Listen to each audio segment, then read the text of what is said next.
Good evening, everyone. I'm just looking to see that we are streaming live at 6 p.m. We are, so we're going to begin the meeting. Welcome this evening to Colchester Town Hall. We have another scintillating night with some special cameo appearances from some of our esteemed portfolio holders on the cabinet.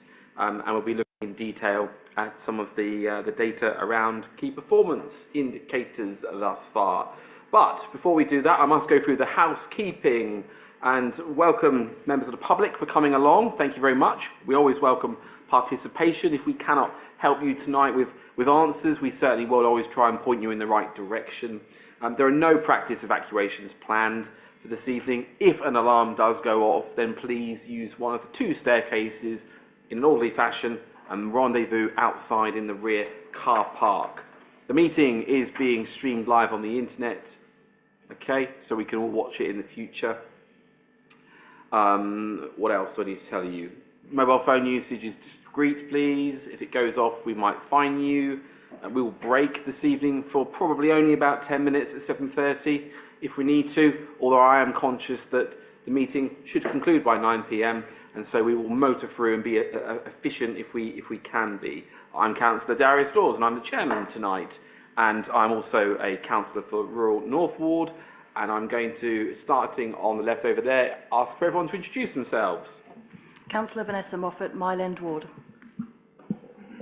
Councillor Jocelyn Law, Highwoods Ward. Lee Scordis, Old Heath, Hive and Rowhedge. Councillor Sam McCarthy representing Shrub End and substituting for Councillor Simon Appleton. Councillor Thomas Rowe representing Rural North Ward. Lucy Bredman, Strategic Director for the Council. Dennis Willits, Lexton and Braeswick Ward. Richard Clifford, Democratic Services Manager. Richard, you are a substitute clerk this evening. I think we should make that clear. Though we very much welcome you here, we also send our best wishes to the permanent clerk. And thank you, Councillor McCarthy, for confirming that you are substituting here for Councillor Appleton. Right. Item 3, urgent items. I'm not aware of any. I'm looking around the room. There are none, Chair. There are none. Then we crack on. Declarations of interest. I'm not aware of any, and I see no indications. On item 5 for minutes, we have 2 amended set of minutes to approve, and we also have the minutes of the last meeting to approve. I'm happy to take that on block if everyone is so minded, but I will look around the room and make sure that everyone is satisfied that those minutes are an accurate record of those events. Very good. Then I propose we accept those minutes. That's consensus agreed. Thank you very much.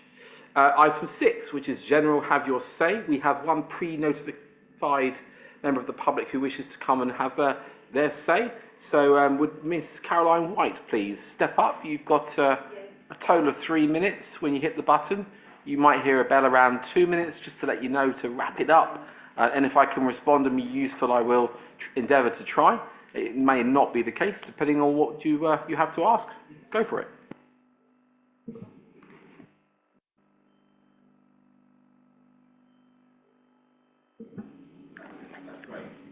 While the decision to allocate Middlewick Ranges in the local plan, a designated local wildlife site with irreplaceable acid grassland, and at that time records for 15 nationally rare or scarce invertebrates, cannot now be revisited, this decision has rightly been the subject of significant scrutiny. If it were revisited, many critical lessons could and should be learnt. The NPPF requires adherence to the mitigation hierarchy, ensuring developments on sites like Middlewick are avoided and that biodiversity is protected and enhanced. Yet the original allocation disregarded this, presupposing the site's suitability for development without proper ecological evidence. Will the scrutiny panel ensure that this oversight is not repeated in the current local plan review? It is essential that councillors receive a robust and transparent evidence base that accurately reflects Middlewick's biodiversity. Calls for a full grassland fungi survey were ignored. Consequently, Friends of Middlewick funded a Checked Plus survey conducted by national expert Emma Williams, who has confirmed Middlewick's grassland fungi exceeds SSSI threshold. Emma described the habitat as exceptionally rare in the region. How can councillors make informed decisions if such evidence is excluded from official survey briefs? Although councillors have assured us that evidence provided by Friends of Middlewick will be considered, requests to know the names of the council's appointed experts evaluating this data have so far been ignored. Will the scrutiny panel ensure transparency and commit to disclosing the identities of the ecologists assessing Middlewick's bird, fungi, amphibian, reptile and bat data? Nationally, Angela Rayner has highlighted that once a site is included in the local plan, there is a presumption that due diligence has been undertaken and public consultation has been robust. Plans for a streamlined planning system could see planning applications for allocated sites such as Middlewick being directly sanctioned without further examination by the Secretary of State. It would be a national scandal if this were to happen to Middlewick. The Council continued to rely on the discredited Stantec report, repeatedly described by Council representatives as rubbish. Will the scrutiny panel ensure this flawed report is removed from the evidence base and all references amended? Finally, destruction of Middlewick's habitats cannot be compensated, and there is no credible evidence that biodiversity net gain is achievable. As such, development here is clearly not deliverable. Does the scrutiny panel commit to questioning how a reviewed local plan that retains Middlewick can be considered sound under NPPF guidelines? Thank you. Thank you very much for that extensive presentation and set of questions. I'm not going to go through all of that tonight. It's not in my gift to respond to all of that. It's not for scrutiny to question another committee. This process happens within local plan that then goes before full council. You've got an opportunity next Monday with local plan to have your say. So I'd implore that you do go and have your say there. I will try and cover some of what you've asked, though. From my understanding, some of what you've asked is potentially premature because there is obviously going to be a local plan process review underway, and there will be full public consultation on that from probably next year. So it would be premature in any event, even if we did have the gift in this forum to review what another committee has done, but we don't really technically. It's not how it works that I understand it, but obviously I'm happy to be corrected because I'm still relatively new to this role. And in terms of the surveys, I can see here that if further survey work is required, it will be commissioned at the appropriate time. All evidence will be provided and shared with Natural England and the ecologists involved. So presumably that would mean that potentially other contributors other than the aforementioned organisation would be involved, and you would get to find out about that as and when at the appropriate times. So that's me really. There's a local plan review underway. We don't have the gift here in this forum, but I will look to officers just to challenge to make sure I'm correct in saying this. But it is my understanding that this is a matter for local plan. Okay, so we have to pursue it through there, but you have a chance to respond now. Yeah, it's just very concerning because there isn't any scrutiny of actually the local plan process. As I understand it, that's a process. And I wasn't asking you to actually look at the decision, but actually the process that's being undertaken. We raised the need for a check survey. We had found so many different species of fungi. It is now, it's above national threshold for SSSI value. There are 9 IUCN global species on the site. That means they're globally rare. They are as rare as snow leopards and giant pandas. We asked, Martin Pugh sat in front of the local plan committee. I asked last scrutiny committee. We asked for those surveys to be undertaken and they weren't. They've been funded and undertaken by Friends of Middlewick.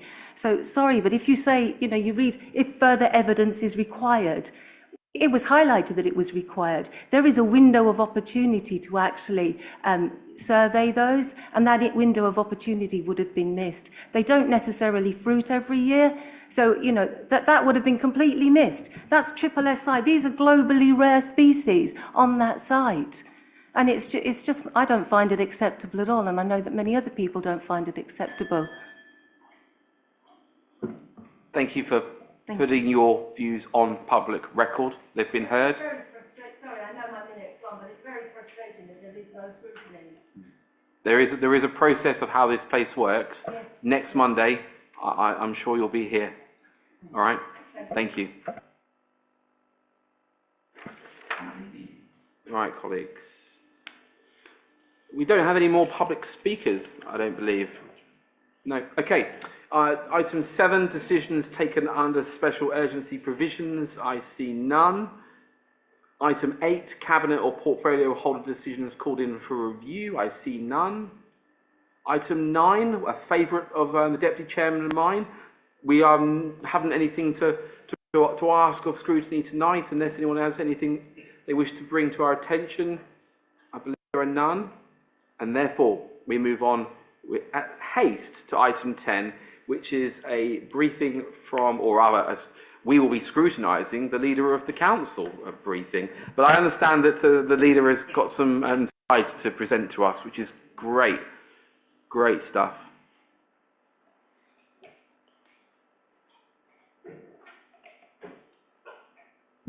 Good evening, Chair and panel. Gosh, here again. Yes, we should have some slides, he says. I hope to show you a video of me jumping in the river, but that some would have seen it, so it's not that fresh. All right, okay. Chair, I promise it won't be death by PowerPoint. I thought what would be helpful, in the same way as we did this last year, as you'll recall, is provide you, later tonight, you're going to have the opportunity to go into depth on performance. I think that's the right place for that. But what I thought would be helpful, I'm aware of 2 questions from the Chair's briefing. Let's give you my sense of overview, if you like, of where we stand, a little bit of context for that, how I see it, and then go and talk to some of the things which perhaps most concern me, address your 2 questions, and then at that point, if that's okay with you, open it up and whatever way you like to questions. So right, I value scrutiny. It's not the only reason you're on the front page, but I really do, because the quality of the exchange we have here is absolutely essential to the quality of the administration's work and the work of our officers. So let's be on, as they say. Next slide, please. Thanks. I think it's really helpful just to remind ourselves, and like many here, I do look at the work of other councils. One of the things I do is walk around and talk to my counterparts. And you do get a feel of the degree of ambition and the range of business from some of other district councils. Now, we're one of the largest in the country, and we can tend to forget that. That's scaled, and we'll have a conversation later, won't we, around local government reform and unitaries and all the rest of it. And that will be something we probably want to linger on until the committee's content to have had its say. But scale does help. But we are, look at the range here. It's not just words, we're doing our very best across a range of indicators, targets and outcomes to make progress against all of these significant issues and priorities. We had here recently in this place a very helpful conversation around a climate emergency. So just that one conversation that we have had here will remind everybody of the complexity of trying to make change when you have an influence on some of the factors that make for success, but not on all of them. And we'll recognise the other headlines here. On homes, we have, if I had to rank our priorities, much like the scrutiny panel when we were together last occasion, I would put homes and housing at or around the top, because the direct impact upon the lives of many families, hundreds, of many children, hundreds, and a thing that we can lose sight of is that for everyone who's gone into a period of homelessness and a need for temporary accommodation is the reality that there are many more on the edge of that difficult, very difficult place. And when, given the lack, despite our 6,500 strong housing stock, given the pressure of the numbers on the system and the way the cost of living and people's lives has changed in a vast generation, if you tip into that difficult place, then recovery is also very difficult. I'd leave it to you to come back to these as you wish, but for me, I think my point is just breadth, depth, and challenge. And as the half-yearly report suggests, across the majority of the indicators, against these strategic plan outcomes endorsed by full council, because our collective ambitions, we are either where we need to be, sometimes ahead, or close to where we would want to be, or we have a rationale. It's entirely acceptable, isn't it, when you set your ambitions, to accept that sometimes you'll not strike every one, and there will be some good reasons for doing that, financial and otherwise. Climate emergency is a very good illustration for me.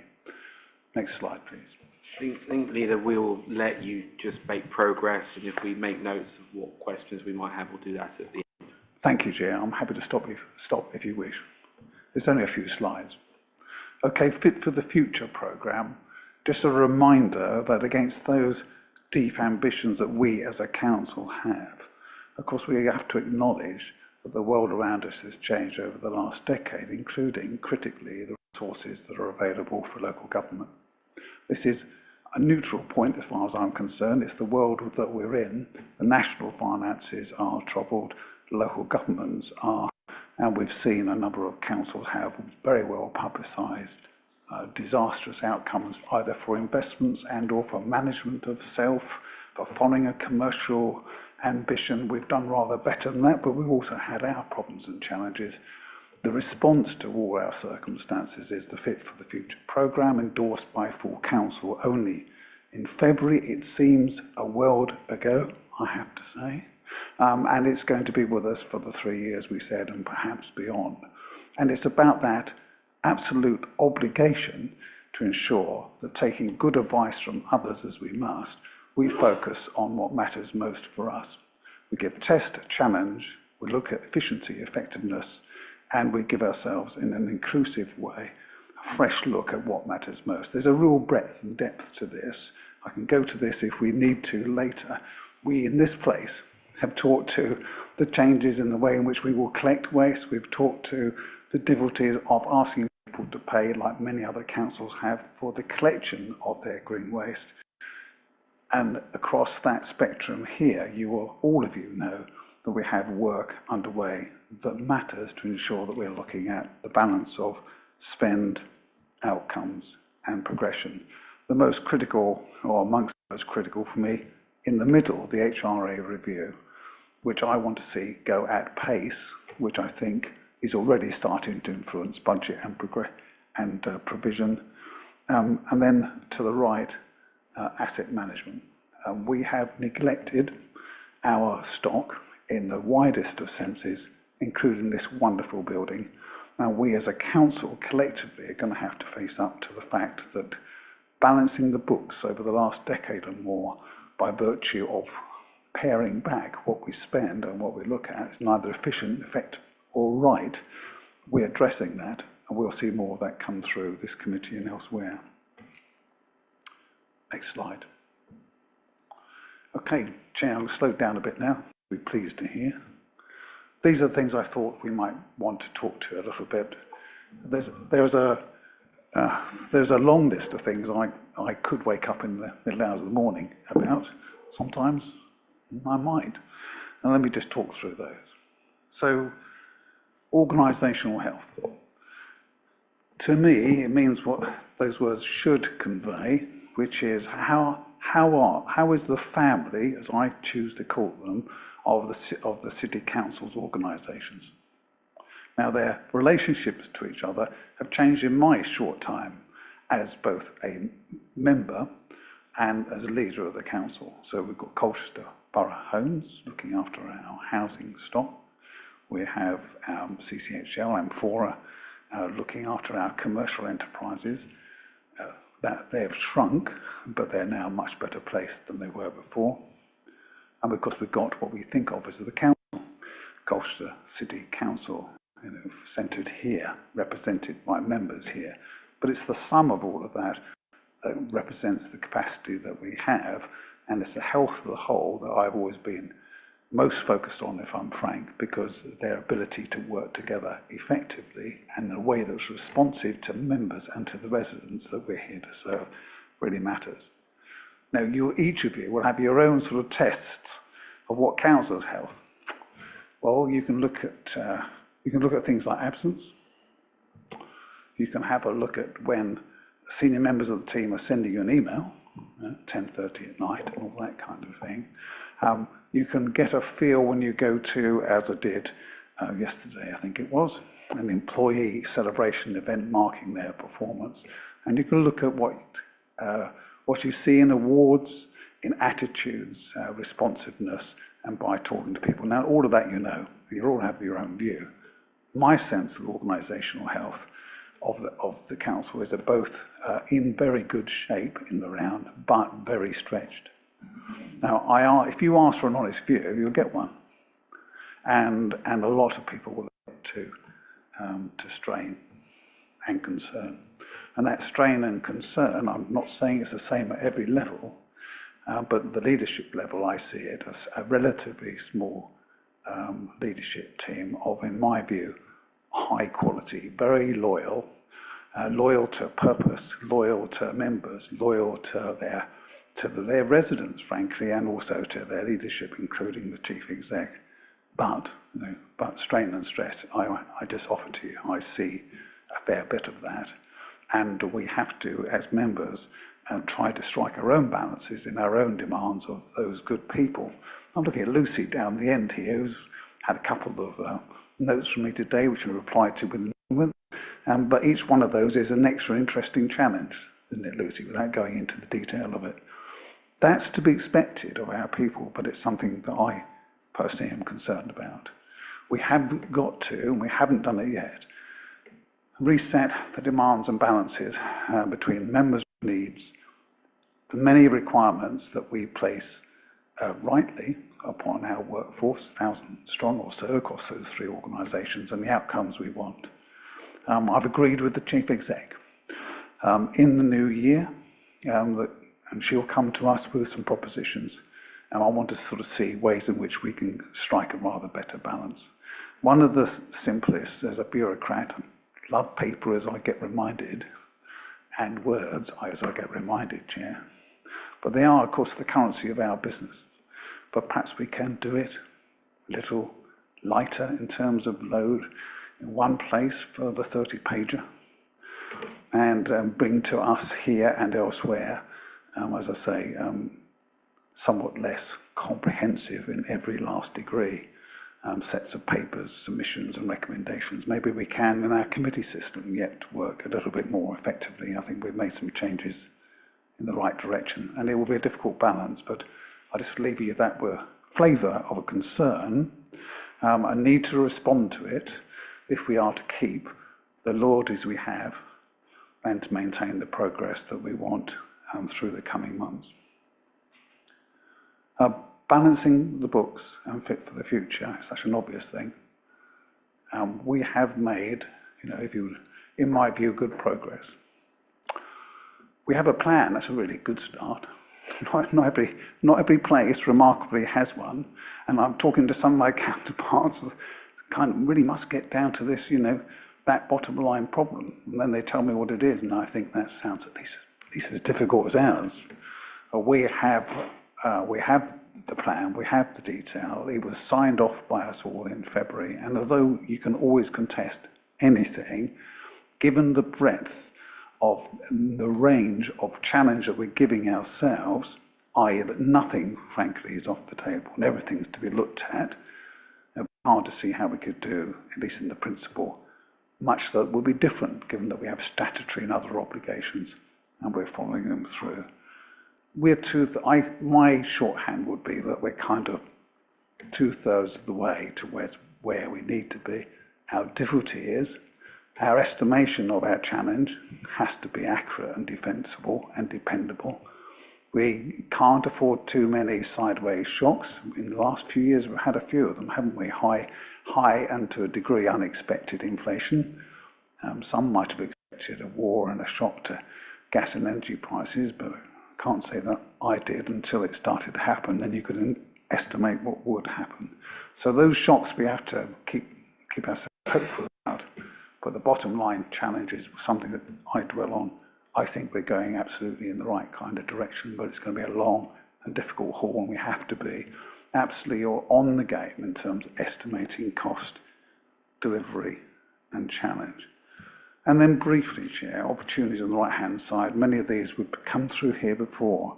So Town Deal and Luff, we are richly placed, and we're starting to see the fruits of £40 million worth of funding secured for projects of particular value to place and therefore to business and the attractiveness and feel of the city.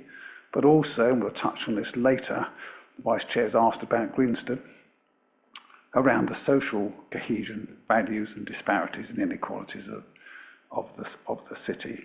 This coming year is going to be really good. We're going to see a lot of the fruits of those investments coming through, with more to follow in 26, 27. I always like to think we have the right attitudes in this council, and that includes for me how we work in this place as elsewhere. I do come as a complete neophyte still to politics, if I'm allowed to get away with that. To me, it's more or most important that we look at the realities we have to address for our residents. I think we do that pretty well, and people play back to me that that's a strength of Colchester, that cross-party working. We have some great people too. And partnerships. People do not easily understand how long it takes to form good relationships with people from other bureaucracies and other organisations. But Colchester, some of this goes down to the chief exec's patient work, like in health some years ago.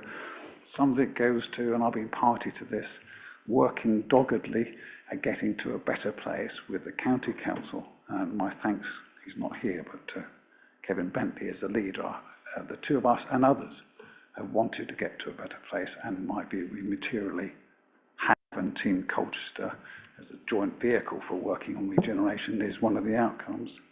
And lastly, the university, where to have them involved in our work and to have easy conversations around difficult issues, including their own, not just ours, like with housing and the ability to use their student accommodation, all of that, to work on Greenstead together. And that's just great stuff. And we were not doing that a few years ago. We were too far apart. We're much closer. A couple more slides, Chair, and then I'm all yours. Okay, look, you raised, Chair, or I heard the two particular questions have been raised. Let me deal with Greenstead first, and then we'll hop back to LGR. Next slide, please, thanks. As you try to read the slide from the distance, if I can, I guess others might, I'll just sort of say that one way of looking at what we're seeking to do is to look at what we're seeking to do.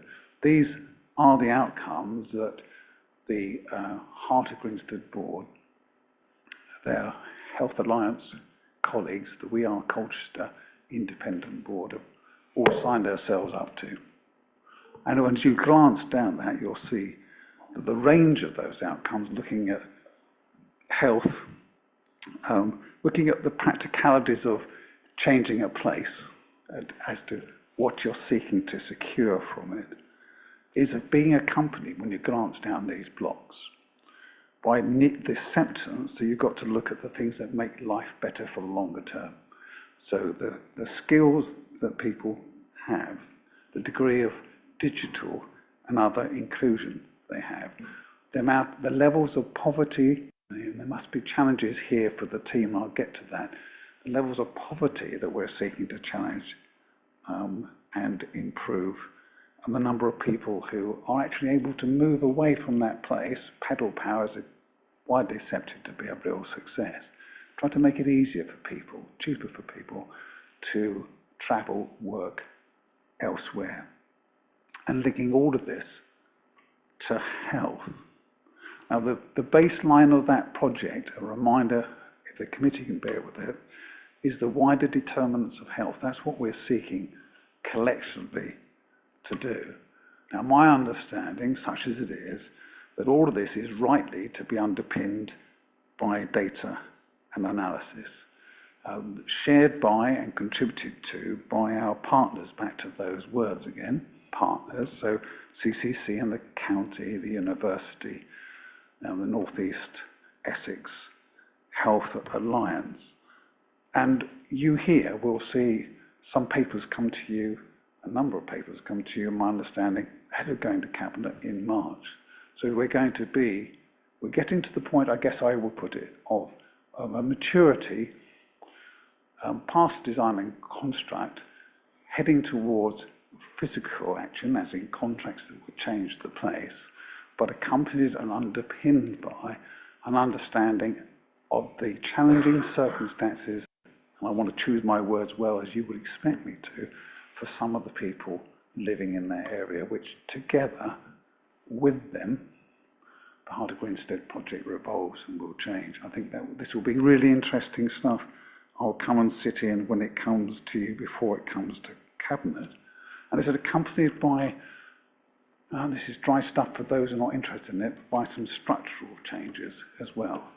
So some will be aware that we have a One Colchester Strategic Board, which I think has had its time, and my thanks to all of those who've contributed their understanding what Colchester is all about, and moving to a health and wellbeing board, as happens at other districts.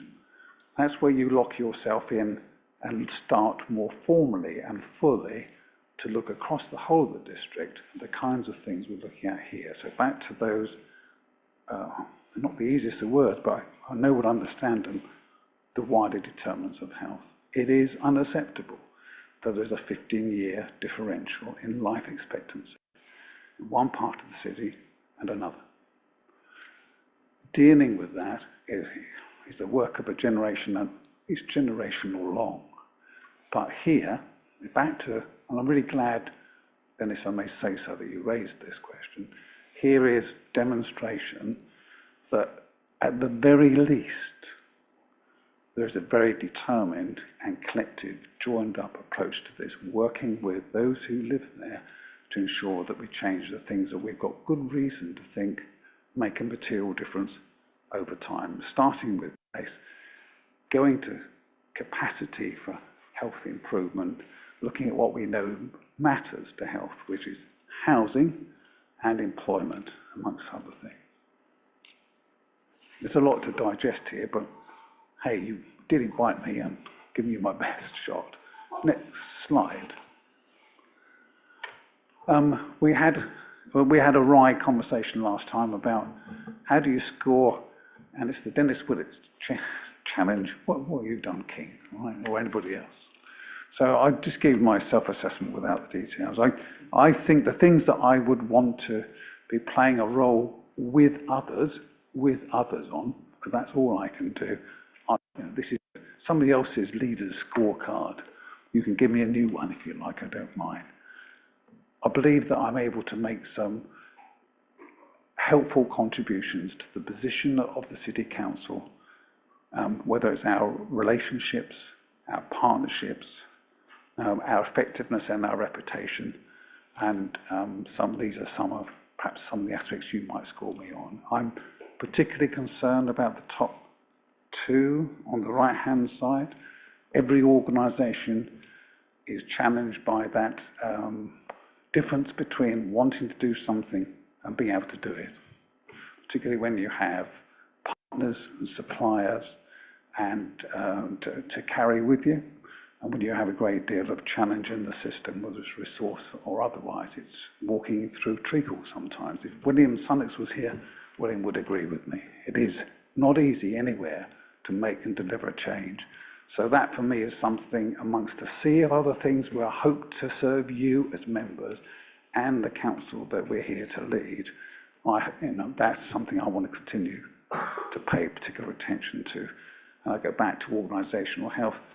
We as members have a real influence, but we rely upon our officers.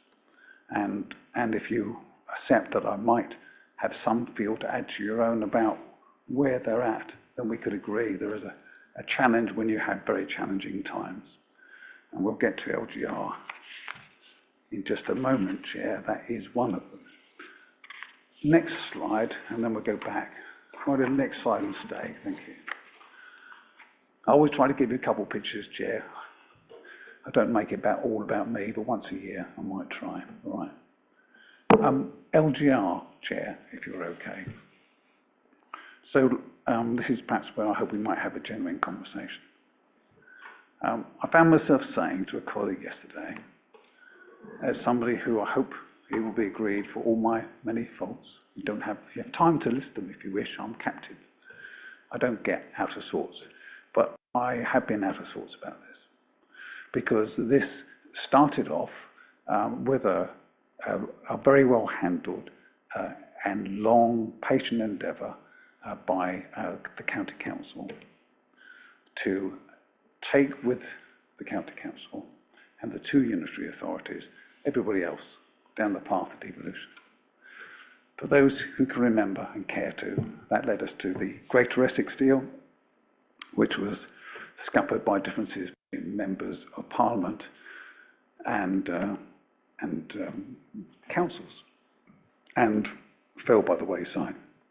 Now we're back, aren't we, with turbo devolution and local government reform. And this has been an awkward process because it's stopped being inclusive. I might understand that professionally. If you know there's difference and you're going to push for something that maybe not everybody will want, you're going to take it down a sort of a side track. And that's what's been happening. We've had 2 or 3 circles of conversation, most of them intense since the LJ in Harrogate a couple of months ago. And we're now on the edge of an English devolution white paper. Next week, it's said, still, I've heard January, but next week seems to be the favourite time to hear it, in which I would say to anybody interested in this subject, and let's remind ourselves what it would mean. Devolution would, I think it's now widely accepted, mean power and authority coming down to a more local level. I think most of us would welcome that. With the mayor, not everybody would welcome that, but personally, I shrug my shoulders. The government has the right to say what it wants. It wants mayors, and it wants to encourage genuine devolution because it sees the successes elsewhere, Manchester and otherwise, where that model built over many years has been very productive. He wants the same. I think from talking to many leaders, as I have done, that the majority of them are in the same place. That devolution would be welcomed. And devolution on its own needn't have, from a narrow perspective of a district council, necessarily a great impact. It would, depending on the model of the combined authority and how our voice was heard, we might see a lot of benefits there for our members. Why wouldn't we want that? It should be about our residents.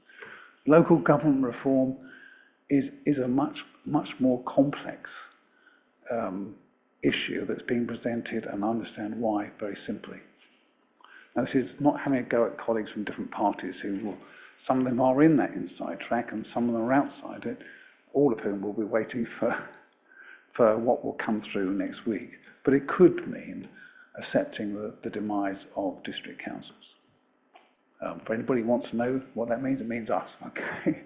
It means trying to find a new way to keep a local voice and to form up in the most effective manner we can what would replace local councils in their current form, which would be unitary authorities. And there's the debate. I look to my right to see if anybody wants to look back at me and say, I know it's 2, or it's 4, or it's 5, because I've heard all of those numbers from different people with different degrees of influence and insight. That's a very big deal. Now, I hope to be professional about this, so I and we will have to put our views about this to one side, depending on what it lies in that white paper. There'll be lots of words in there. The ones to look at will be must or may. You could have something in between the two where the scales are, and government's entitled, to set its stall out and pursue it. It's the government, and we are part of that same machine. To so set the scales in terms of advantage for one way ahead and disadvantage for another, the local authorities, their leadership, and those who work for them, their chief execs and everybody else would go, okay, well, we have to get on with it. My personal position has always been that I'm here to represent members. This is difficult for the obvious reason that although I've talked to, I trust me, all my counterparts, political group leaders and other members, as well as others across Essex, I do have a pretty good view about where people stand, but nonetheless, there's not one view. And the views that will come more formally will be shaped by the political machines. Those, with respect to my Labour colleagues, they would be entitled to say, they're part of the Labour family. And if the government of the day makes a decision, whatever its colour, if it's clear enough about its intent, if it's prepared to pass the legislation and then follow through, it then becomes a must. I'm happy to sort of stop at that point. As I say, I will play personally the most constructive role I can. The influence I will have, which was your question, Chair, is in the circumstances where it's not yet an open game, it's relatively limited, but it will have been constructive. I've been very clear with some decision makers about the need for clarity, and then we can get on and make the most of what will be, two last points, a very difficult transition, and one which will need seeding financially and with resource if it's going to happen, and where the sale will inevitably be beyond the return, at least in the short term, because you can't change big bureaucracies easily, and even if you can, the cost-benefit analysis is a difficult one to judge, let's put it that way. I'll stop at that. Thank you very much for your forbearance. Thank you. That was whistle stop. Really appreciated insights. I will kick off and then we will chat. Let's focus on LGR then, because I think you probably have given an insight there to it being an impacting on this organisation now, because people feel strain, because it's uncertainty. I mean, frankly, I personally, I'm disposable. We are elected, we come and go. But for permanent members of staff who have to deliver essential public services, I recognise how difficult that must be. And I'm just going to say that because I think it should be on record that we recognise how difficult that is for colleagues who don't work on 4-year contracts, but work on permanent ones. I think in whatever happens in all of this, it sounds to me like you are proactively out there as our captain, talking amongst colleagues in other neighbouring authorities. That's gives me comfort, because I note that, for example, in tendering, they do their waste differently. I know that in Braintree, they do their housing a bit differently. And it's not to say one is right or wrong, it's just it's different. So, in tendering, lots of organisations reap the rewards of bottle banks and the money that brings in.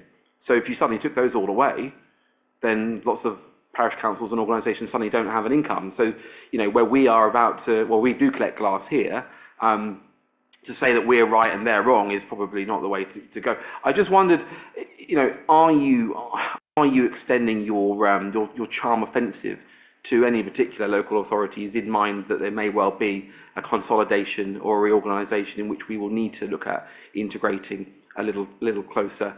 Do you have a particular view on that? What makes geographic sense? What makes cultural sense? We're all different, but we know what Colchester's strengths are for sure.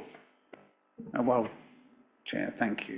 You've answered the question, really. I mean, geography really matters, place really matters.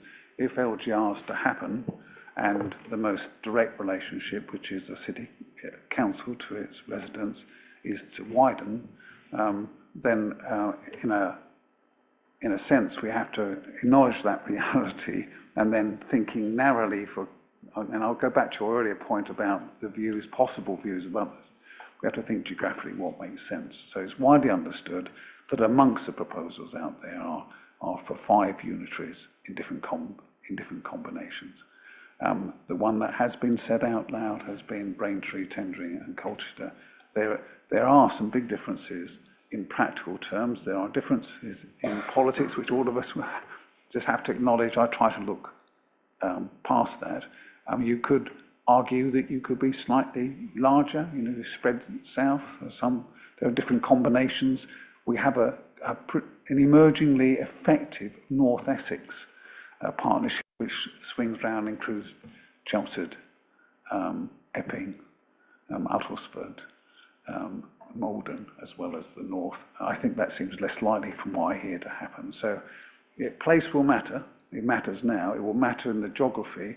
The guidance, again, others might have a view, but the guidance that I've seen, the logic, I think, has always been that if you're going to form a unitary, you have to have sufficient scale. We know that some of the small authorities have struggled. They won't necessarily admit it, but that would appear to be the impression. I'm very aware of academic views on this, practical ones matter. But if you go to the kind of maybe mostly 500,000 or more, you get to that marker if you have the 3 local authorities, district councils I've just mentioned.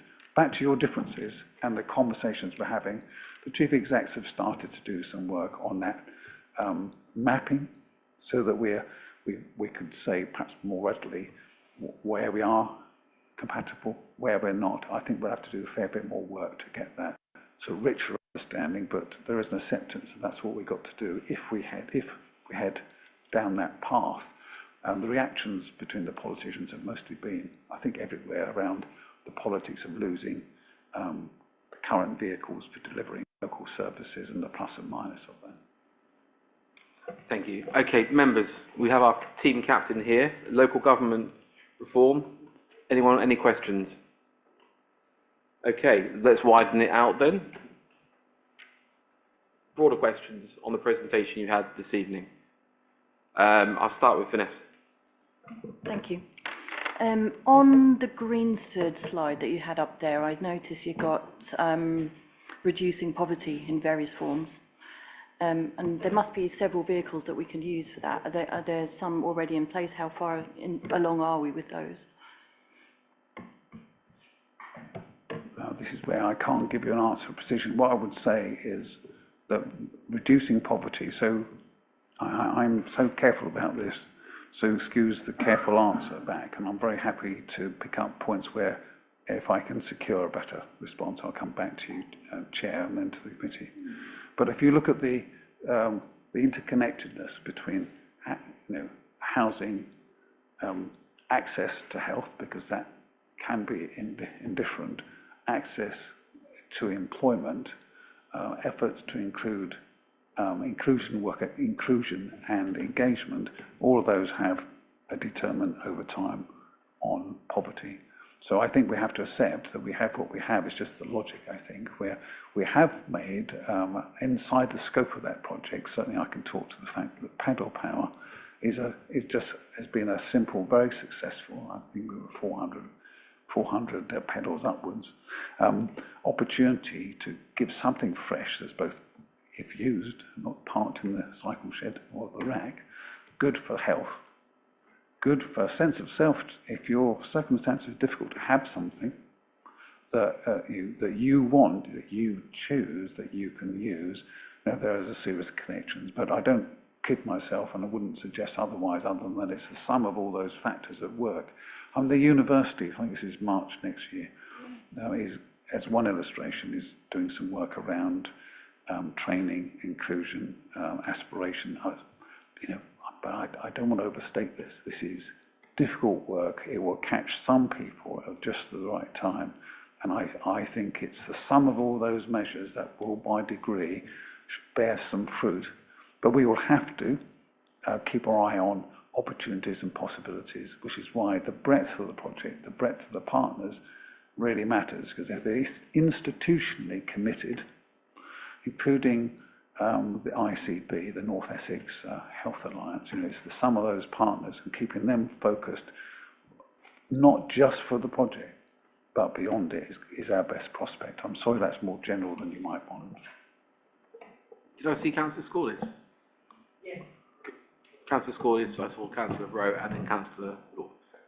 So mine wasn't one that was raised in the slides, but it's a concern I've had for a while, Councillor King, it's the council's ability to deal with some large infrastructure capital projects, and the examples are Moot Hall above us, taken very long time to sort, and we know how important that is for the council raising money. Obviously, Middle Mill has been, well, it's a year now, and I understand obviously there's cross-council work on that, but still a year seems excessive. And Fieldgate Quay in my own ward, we eventually got an alternative which is probably better than the quay actually, but if that hadn't come up, residents from Rowhedge would still be cut off from there. So I guess it's, why are we getting to this stage where we only find out about these incidents when it's too late? And why have we not got that capacity to do these works a lot quicker? Because a lot of it just seems to drag and without the explanations. And I guess if we don't have the expertise, that's fine. But then why are we struggling to pay for that outside help just to get these really important things done? Thank you. I can be in the same place. You and I attend the Hythe Task Force as one illustration. And if, that back to not a new remark, a number of us might make, walking in treacle, trying to get people who should work together to work together. Now that's a great example, and here we are. I've put in personally quite a lot of time on this because I recognise the frustration of residents and members. I know yourself, Lee, included. I've had a couple of very straightforward conversations, in effect, in which we've had a trade, and a completely honourable one, which I've said, please bear with us. And I will do whatever I'm able to do through the bureaucracy to get to a better place. And it's going to be, isn't it now, spinning into next year. And those conversations still continue. More widely, it is a mixture of the things that you've mentioned. I play back to you. So it is capacity. It is also complexity. Things will happen. Things will happen more often if you're not as well organised as we should be. Because you're not doing or on our behalf, things are not being done that perhaps should have been. So the Moot Hall is a good illustration. When the context is something very simple called an asset register. In my early times here, 2018, 19, 20, I asked repeatedly for, once every 3 or 6 months, could I see the corporate asset register?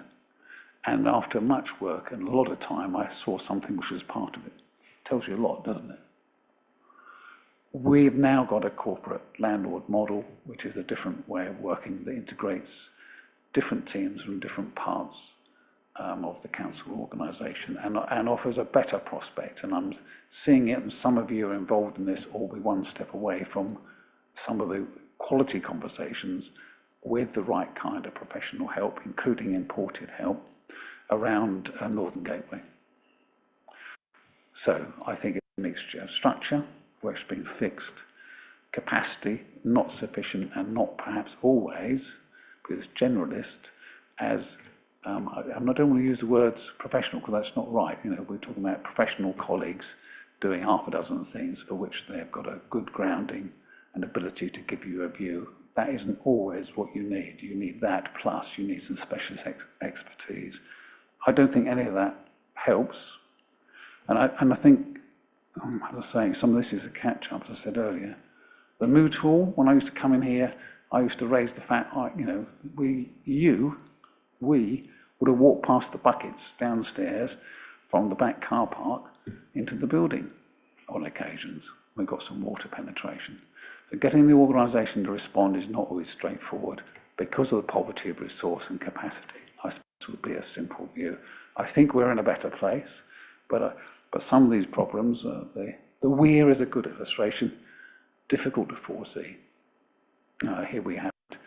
1 year on, I've enjoyed trying to defend that, and I don't really want to. I want to say it is a long time, but it is a very complex process, riven with some differences between different organisations, which I think we've now got past, but still lots of permits and consultation. You know, every time we answer residents wanting to have a discussion and a walkthrough, or we take it, and we've done it twice to scrutiny, to quite rightly for challenge and test, that is pulling on the limited capacity that we have.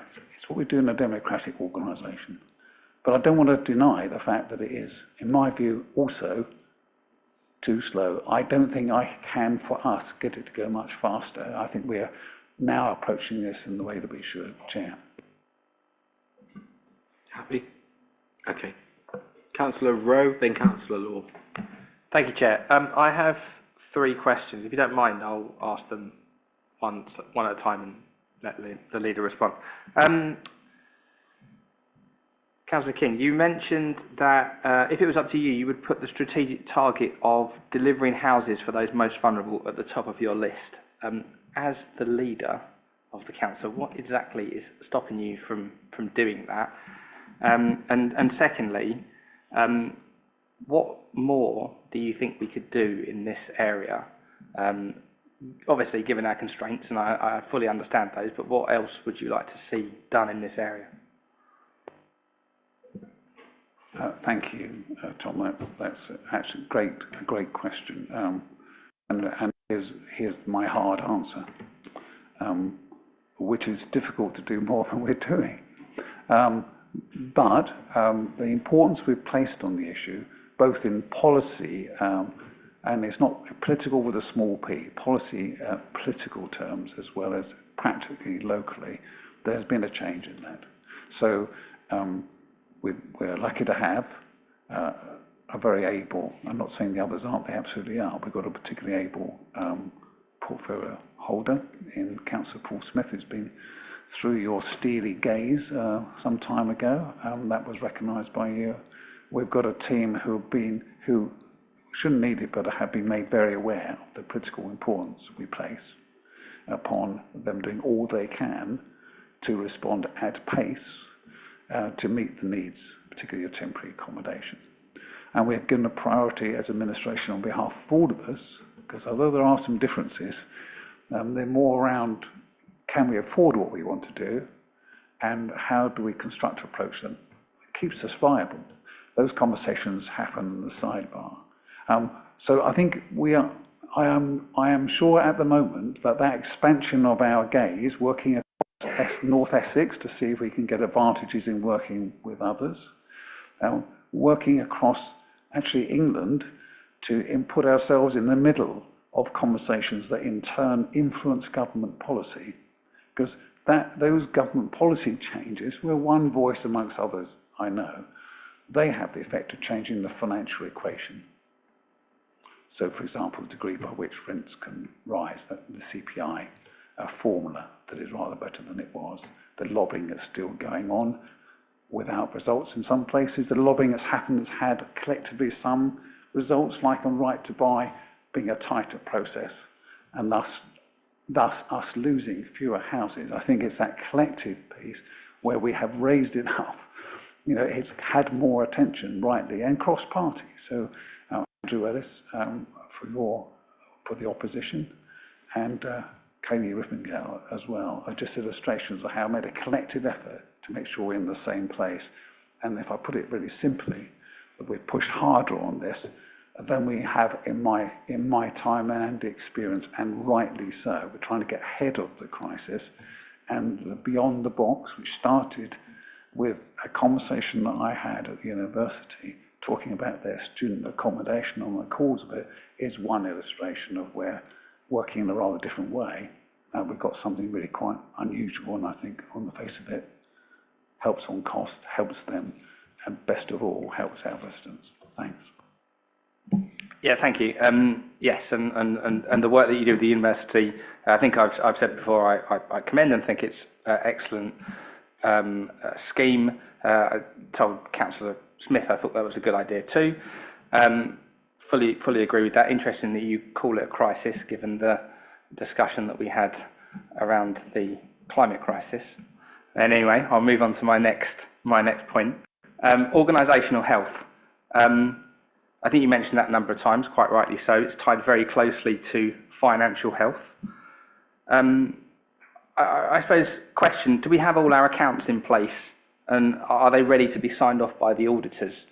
Are we good to go on that now? Because I know there's been some discussion around that for a period of time. So it would be just good to get an update on that. Yeah, well, this has gone through governance audits just recently, and I suppose my shorthand would be, well, actually, I'd approach it a rather different way if I might. So there's two sides to this.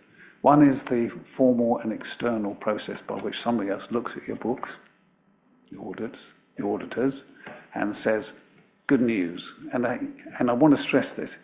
Overwhelmingly, it's good news. When you have our books looked at and all our history, and it's true, I've been at the county today and they've been signed off. They were lucky enough to get the last drop of juice out of BDO, our auditors, who have not here finished their work.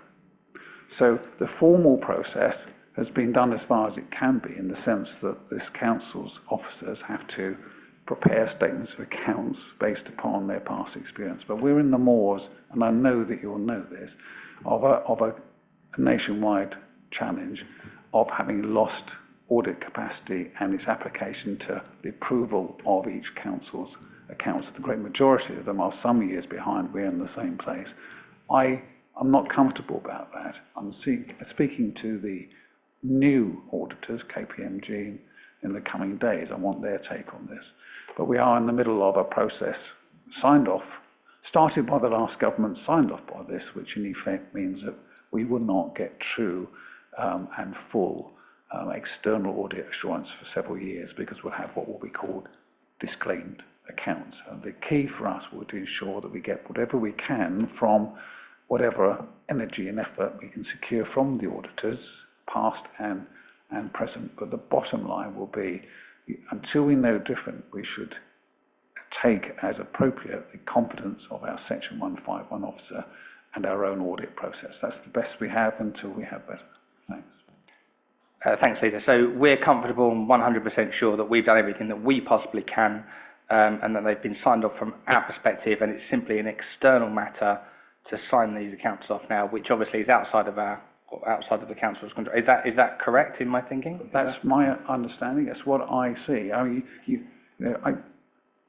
I've had this conversation with some of your colleagues, and I completely understand, who wouldn't, that an external validation and check is hugely important.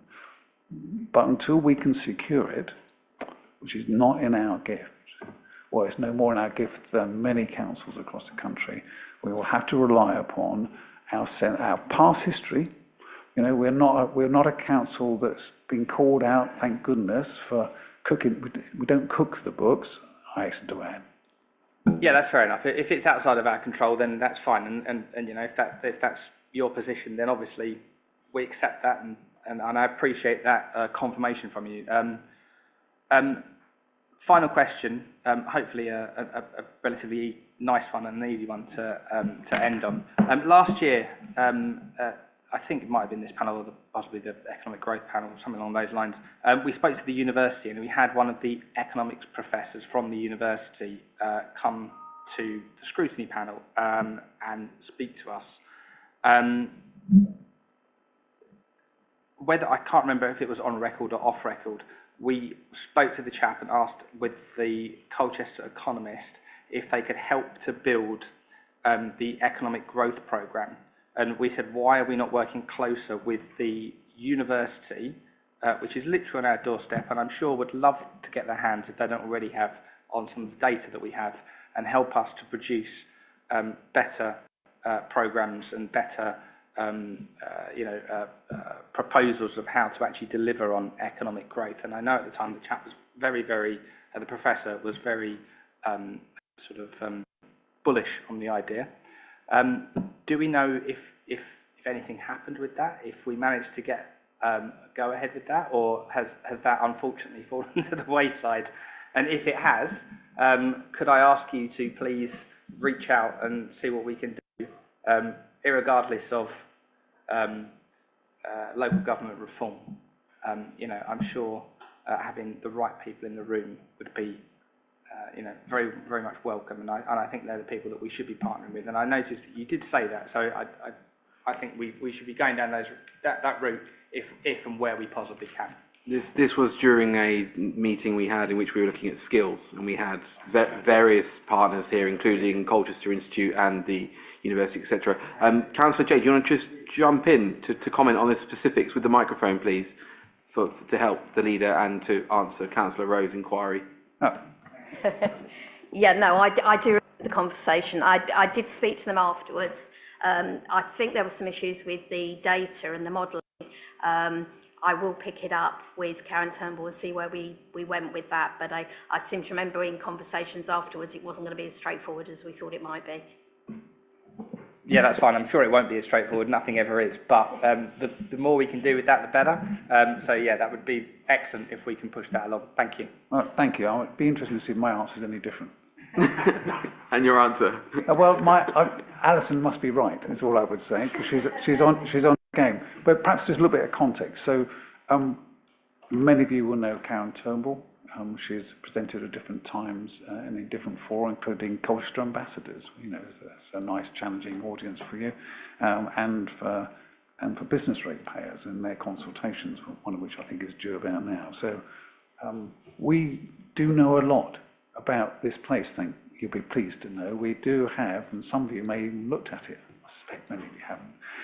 The economic assessment that we run and refresh, and she's in the process of refreshing that at the moment, and that draws upon existing data from a whole load of sources, as you would expect, but it's also a consultation process, so it draws upon opinion as well as data, which I think is a smart thing to go and do. And I would expect that, just as knowing the relationships and knowing how professional she works, that would include the university. But there is a supplement you've raised I did not know, and Alison did. Could I just pick up, Chair, the related point of Tom, of LGR? Yeah.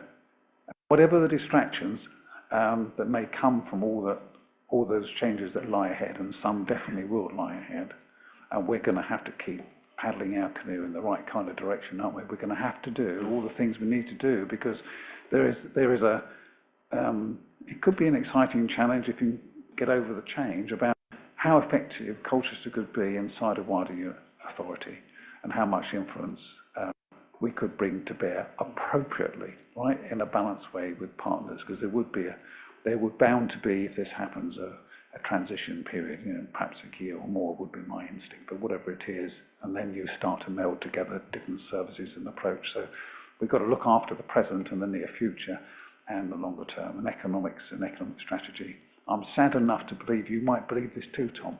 They do matter. Thanks. No, I appreciate that, and completely take your point. I've been through enough organisational restructures in my private career outside of this to know that they can be very interesting as well. And as you say, they can be very positive, and a lot of positive things can come out of them. And if you're into that kind of thing, there's definitely some interesting work to be done there, and I completely echo that. So thank you. Councillor Law, thank you for your patience. Thank you, and thanks for the presentation, Leader. I wanted to ask you a bit more about the new Health and Wellbeing Board and how you think that might, assist the council in working more effectively. For example, I know that other districts use that model, so will there be benefits in terms of being able to benchmark our activities and our progress against other districts, for example? What can we learn from other districts that already, use that model? And also, if it will sort of impact or maybe broaden the range of stakeholders that we work with.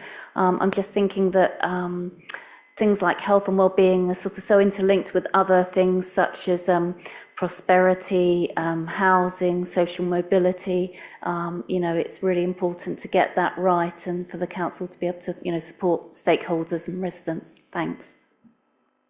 Thank you. That was a great set of observations, and I guess if I'd be sitting there, I'd be making them, because I think that there is a certain degree of a conversation to be had. I'd expect us to take the best of the patterns we see around us. The county council would have set that or helped shape that pattern, given their responsibilities for districts. I haven't looked at the detail of this because it's in the process of being formed up, but my expectation would be it would include the kinds of things you talked about, the right people, without overwhelming ourselves, enough data to make it measurable, a challenging mix of conversation and, for connections' sake alone, that we're all giving each other listening, but actually most important, I think, going back to the heart, I know you will know this well, the Heart of Greenstead project and the kinds of illustrations of intention, many of those, to my mind, around the wider determinants of health, so know where we are, know what influences health and influences and hopefully reduces inequalities, then to be taking those steps we can. And there's some things we don't always talk about, but crime and the fear of crime the police were part of, and I'm sure will be part of this as well. So a lot of these things are in the margins of trying to influence your partners' work and focus and ensure that what we think is important gets a hearing in their priority setting. I hope that's some assurance, but thank you. Chair, sorry, can I just come back on that? Do you think there might be scope for, increasing funding of certain projects or match funding or bidding with partners that might help improve or broaden the projects the council can undertake?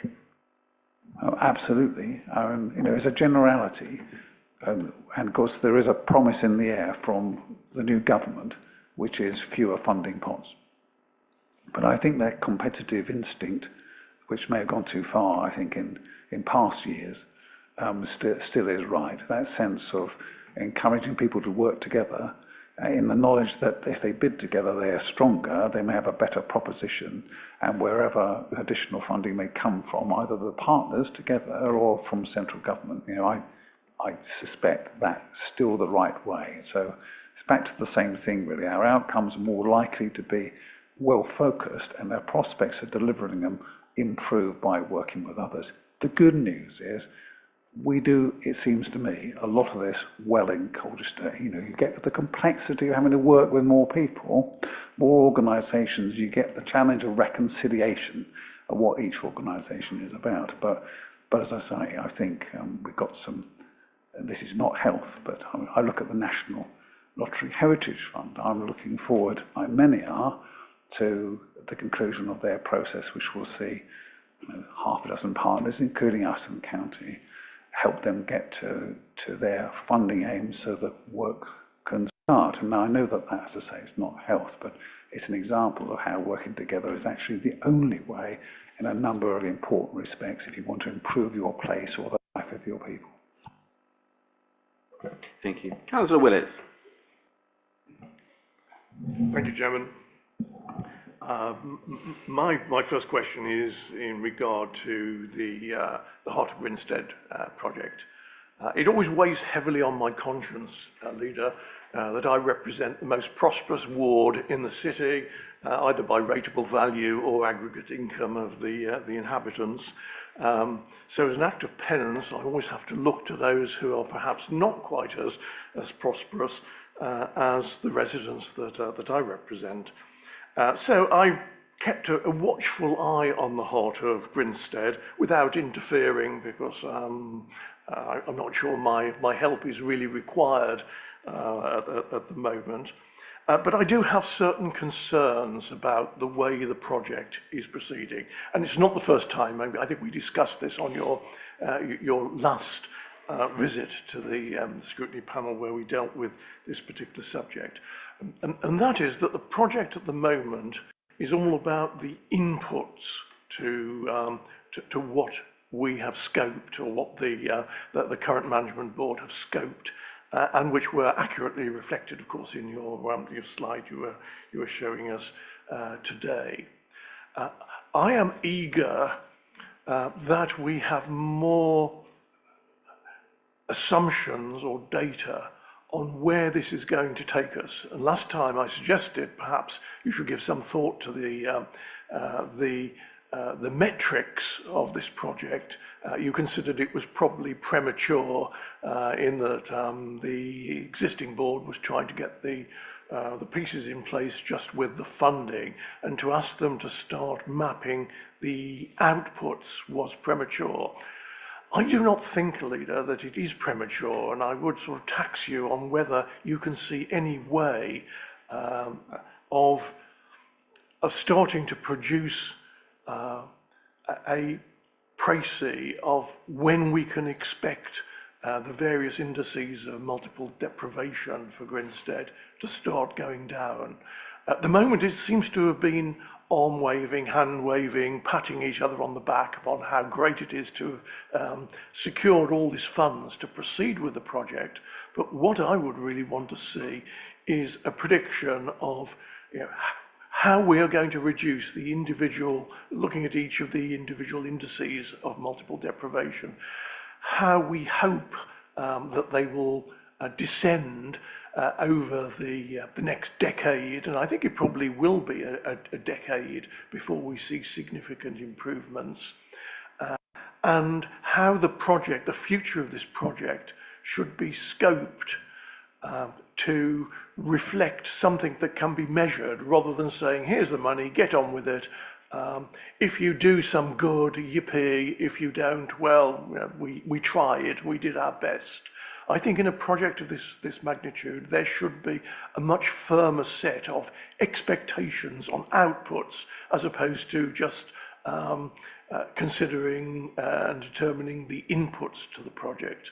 And I wonder whether you can see any way forward. You've mentioned the perhaps restructuring the management board of this project. Do you see any way in which we can get a better feel for how the metrics will change and how Grinstead will perhaps become a happier and more prosperous place over the next 10 years? Or do you see that as a challenge which is just too great at this time to see what any measured benefits will be? Thank you. That was the right challenge when you gave it to your audience last time. It's the right challenge today. And so on the basis that, honesty is best. My sense is, but I'll be pleased to be proven wrong in a good sense. I don't think we have that. I certainly haven't seen that. What I showed you before were the outcomes to which the collective partners are working. When I talked about restructuring, I was talking about change as district-wide. So One Colchester as a partnership organisation taking a new form, more focused, is my expectation around health and well-being. In terms of the heart of Grinstead, but they were paying a real interest in this. If you could bear with me with the reminder, there are a couple of papers coming towards Scrutiny and Cabinet which are going to have to get into these subjects. So I remind myself, place, partnership and health, and that is intended to look at, as I understand it, at Grinstead, and inequality and health outcomes, which it could not help but do the same because the disparities are so significant. So if I may, I just accept the challenges there. I will ask, and I'll pay this some personal attention, I will ask that we make sure that we have the best understanding we can of both where we are, and there's a huge amount of data out there. I think I started my piece on this by saying just that, and I think the value of your wide partnership, including the university, is amongst their skill sets and understandings will be not just national, but also more specialist and refined, I'd like to think, data and understanding around the project and what we're trying to do. So we've got a very clear set of related objectives which will have an influence over a period of time. I still think, and I think you do, Dennis, there's a real challenge about turning honourable sets of aims into something that you can measure in a way that is compelling enough. If we get lost in the data, sometimes it doesn't help. Health and well-being can be measured, but by their nature, they're best accompanied by hard but other and perhaps sometimes harder data. So I'll stop, Chair, by saying I'll take away the challenge and we'll reinforce with the teams the question, which I think we will all have a deep interest in. I won't attempt to give you anything more than that degree of assurance, but I will, as I say, take it away. Do you think it's feasible to set metrics for the recovery and regeneration? You're sort of on the borderline in your answer, Leader, that it may be possible, but perhaps it's better not to try and set targets for improving the lot of this particular area. And of course, there are other areas of multiple deprivation. Grinstead is the biggest in the city, but even in the leafy lanes of Lexton, we find that there are smaller areas, nowhere near the size of Grinstead, that are not doing too well and are well down there on the indices. So it seems to be a problem which can only be managed if there are specific targets, and we seem to be shying away from setting those specific targets. If you think it's not possible, then say it. Perhaps we should be coupling it with our recommendation to involve the university. If it's too much of a challenge, or we haven't got the manpower to do it ourselves, perhaps we should be asking the university, or you may have other people in mind who perhaps could act as moderators in setting hard targets for whatever board you see appropriate to manage this project. I'd like to be clearer. You're not hearing a hesitation other than I can't tell you what I don't know. I agree that the objective is right. There is going to be a balance to be struck between, in a sea of information about what things we think are appropriate, but I think that's worth the conversation. I think it's entirely right that we look to provide a series of tests and measures and track our progress, one way or another, track the progress that's been made collectively with those who are impacted and affected. How much energy and effort and resource that requires, and who leads, I think that's a conversation for those advising the Hart and Grinstead board and the board. As I say, we've got parallel works coming towards you on health and well-being arrangements which are being reset, or is proposed to be reset for the district. I take away the challenge.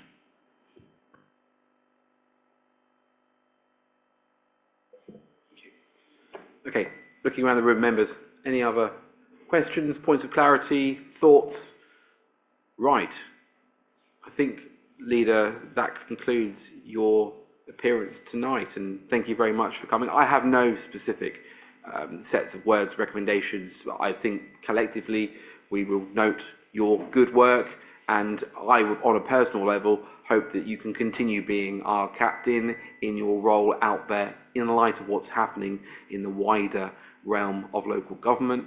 Clearly having a positive ambassador out there for Colchester is what we need right now, and whatever happens, there'll only be one city of Colchester in the heart of whatever is redesigned, I'm sure. Thank you, Leader. Well said. Thank you very much. Thank you for your time too. Folks, it's 7:22. I suggest it's probably appropriate that we consider a comfort break now, and then we can convene afterwards. So let's have a 13-minute comfort break, if that's all right.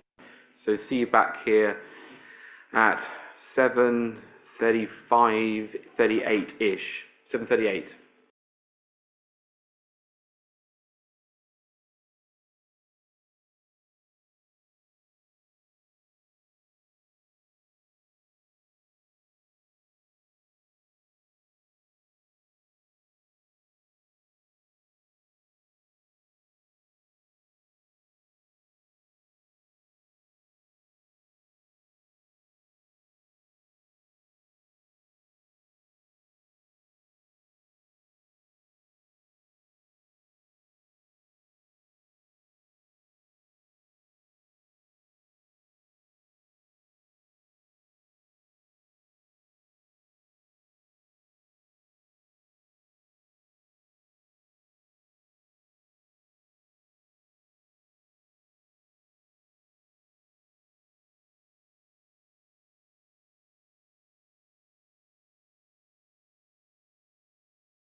Okay,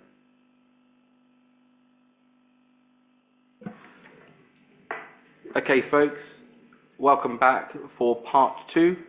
Good to see you again. We're all caffeinated, we're ready to go. So next up for our second appearance from a cabinet member tonight, Alison J. You have the stage. So we're going to talk to you, or you're going to talk to us, we're going to scrutinise you about your portfolio, and then we will then probably in turn look at the KPIs and the paperwork associated with that. Do you have a slide presentation for us? I don't know, but I have some words. Okay. So I can just run through the words. Okay, so this is the portfolio holder briefing for economic growth and transformation, including performance. It's actually a wide portfolio of delegation with lots of strands, so I'll provide some bullet point updates with a view to picking up any questions at the end. As portfolio holder, I have an overarching view of the process of transformation and organisational change, but a reminder that the outcome detail and budget is held within the services and with the relevant portfolio holders. And there will be some overlap, as you will have heard earlier, with strategy. Hopefully you'll get the same message. In terms of the Fit for Future transformation portfolio, it's been in delivery since April 24 and is a 3-year programme underway with the current pace and savings varying between services. There's a detailed project management plan with timelines, savings to date and RAG status risks with actions, and it looks at the inherent risk of interdependencies which are monitored, for example, the waste change reliance on digital developments. There will be an update to Budget Group on the 17th of December, and it will come to scrutiny further along the line. The portfolio encompasses 11 programmes of major work strands, including assets, as we've heard, the HRA review, shared services, waste and greening and street care. It focuses on running council services within budgets, adapting our services to meet the changing needs of our communities, seeking opportunities where we can for additional income, and investing in our technology and our people to enable efficiencies and modernise our services. The Transformation Portfolio Board forms part of the senior leadership agenda and has been meeting monthly since March 2024, providing a central oversight of the delivery of programmes and projects against milestones and plans, managing risks and issues and progress against savings and revenue targets. Updates of the portfolio, specific portfolio themes and programmes are presented to leadership regularly, including cabinet members, as well as separate governance forums for certain programmes on projects, such as North Essex Councils.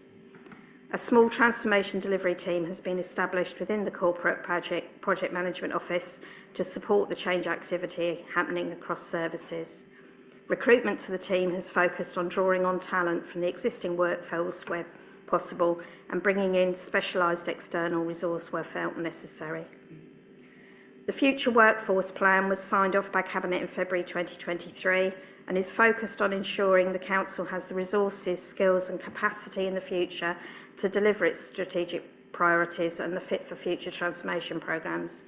There are 6 strands: skills for future, so developing skills frameworks for core skills, focusing on digital skills to support transformation, and apprenticeship programmes within the Council to train new entrants and upskill staff. As an example, a recent data apprenticeship pilot, which in conjunction with HR and Epping District Council has a view to upskilling our workforce using government apprenticeship levies. There's a change leadership programme, developing managers to lead change in their services, and workforce planning, which is developing longer-term service workforce plans to ensure the Council has the right people with the right skills to deliver our services and Council priorities. In terms of wellbeing champions review and refocus strategy and plans to enhance staff resilience through transformation, and there is new occupational health support in place since November 24. In terms of shared services, in partnership with Epping Forest and Braintree District Councils, we're delivering the vision for back office shared services across the 3 authorities. The human resources stream is looking to be in place in April 25. Finance and benefits and digital strands work is well underway with the discovery phases complete and next steps being taken. Moving on to my responsibility for monitoring of the Council's performance dashboard and national performance indicators, the KPIs were recently updated by the senior leadership team and are coordinated by the project management team. More work is being considered with regards to externally benchmarking of our services in reflection of questions that have been asked in the future. And as portfolio holder, I've asked recently for trend analysis to be included in the dashboard and prior comparative data to support business performance movement and our broader understanding. It's been agreed for 25-26 reporting so that we will see prior year, end target and actual to be included. We will know where we are, where we're going and where we have been. KPIs are a within service monitoring activity and the responsibility of individual portfolio holders, but the dashboard KPIs are recognised to be about outcome against our strategic priorities. Business outcome flows elsewhere, and I'll pick this up again in the later item. In terms of risk management, I now have a new quarterly briefing, and annual figures will be coming to scrutiny in January, including the requested project risk. They are currently looking at how to present this and at what level, and looking at performance narrative and strategic targets. They are arranging for some facilitated sessions with an external provider to look at setting the risk appetite for the Council, including a workshop for senior members on the 27th of January, which will be Cabinet, Group Leaders and the Chair of G&A, looking at risk concerns as well as a survey of views. A presentation will then be given to all members setting out the risk areas and appetite for risk. In terms of reviewing, monitoring and improving our consultation and communication between the Council and its customers, many of you will have attended the recent member briefing by the Marketing and Research team, so I won't go into too much detail as much of it was included in their presentation. I have attended a residents panel as an observer. Pam Donnelly, our CEO, has recently attended as part of her Listen, Learn and Lead, and with Councillor David King returned yesterday, underlining our commitment to be transparent and allow residents to make their views heard and support shaping our plans and services. The research team helped champion the customer point of view. We first launched our residents panel in November 2022, and over the last 12 months we've had a dedicated officer working on it. There are currently 360 residents signed up to be panel members, and 111 have attended a meeting or workshop in the last 12 months. There are quarterly panel meetings, bespoke workshops and focus groups. They promote panel through the information on our website, social media, media activity, and have created a video with key members of our residents panel so that members can help promote it as well. The demographics of the residents panel is broadly representative of the population of Colchester, although we accept they are a little overrepresented in the 44 plus age group and underrepresented in the younger age group. They are also slightly overrepresented in the city centre, Castle Ward areas, but probably to be expected with the natural interest in the local area and the number of sessions on the city centre regeneration in the last year. We are working to encourage more young people to sign up to the panel. Through council consultations and surveys, we do take a digital first approach, but as we know that not all our residents are digitally able, a system is in place to enable residents to complete these via our customer contact centres, and this is promoted as part of our communications. The team collaborate with heads of service and project leads to ensure any feedback is integrated and communicated back. In November 24, we held our first ever residents youth panel for those in Year 10 and Year 11 and further education, capturing the 16 to 19 year age group. Representatives from 6 secondary schools and 1 college attended the first session at the Town Hall, which I understand was very engaging. In November 24, we also launched our residents reading panel with the aim to get feedback on both printed and digital materials. The panel will review text, imagery, formatting and general feedback around anything from a Word document to a leaflet or poster. There are already 30 signed up and plans to send out the first materials soon.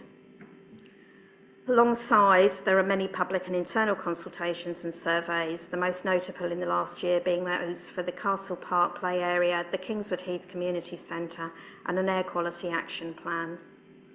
The research team within the overall communications team are focused on a data-driven decision-making process. They use data to inform and enable targeted communications with our residents, improving our ability to get the right message to the right person, and our services are encouraged to use them as a resource. Members' views are also sought through workshops, and the senior leadership team are currently looking at budget suggestions. The cross-party common focus means that we can meet the needs and the wants of our residents going forward. In terms of promotion of member development for all councils, as portfolio holder I chair the all-party member development group, which coordinates the provision of member development and reports to Cabinet. I would like to thank all those who have taken part and have helped drive our training officers and briefing session content over the last 12 months. A wide-ranging member development programme is offered to councillors, and to date there have been 24 briefing sessions or training sessions covering a wide range of subjects and skills. This ensures that all members are well informed and have the skills appropriate to undertake their duties effectively. 4 councillors have taken advantage of external training opportunities, and some highlights recently have been the mental health resilience training and understanding your council's financial reporting requirements. In terms of the economic development of the City of Colchester and the economic growth strategy, the officer team, as said earlier, have started to work on a new strategy from 2025, while in the meantime working with representatives from North Essex Council on a growth plan to attract inward investment. There is obviously a shifting environment with government changes to business rates, national insurance, and we await details of prosperity funding and rural prosperity funding.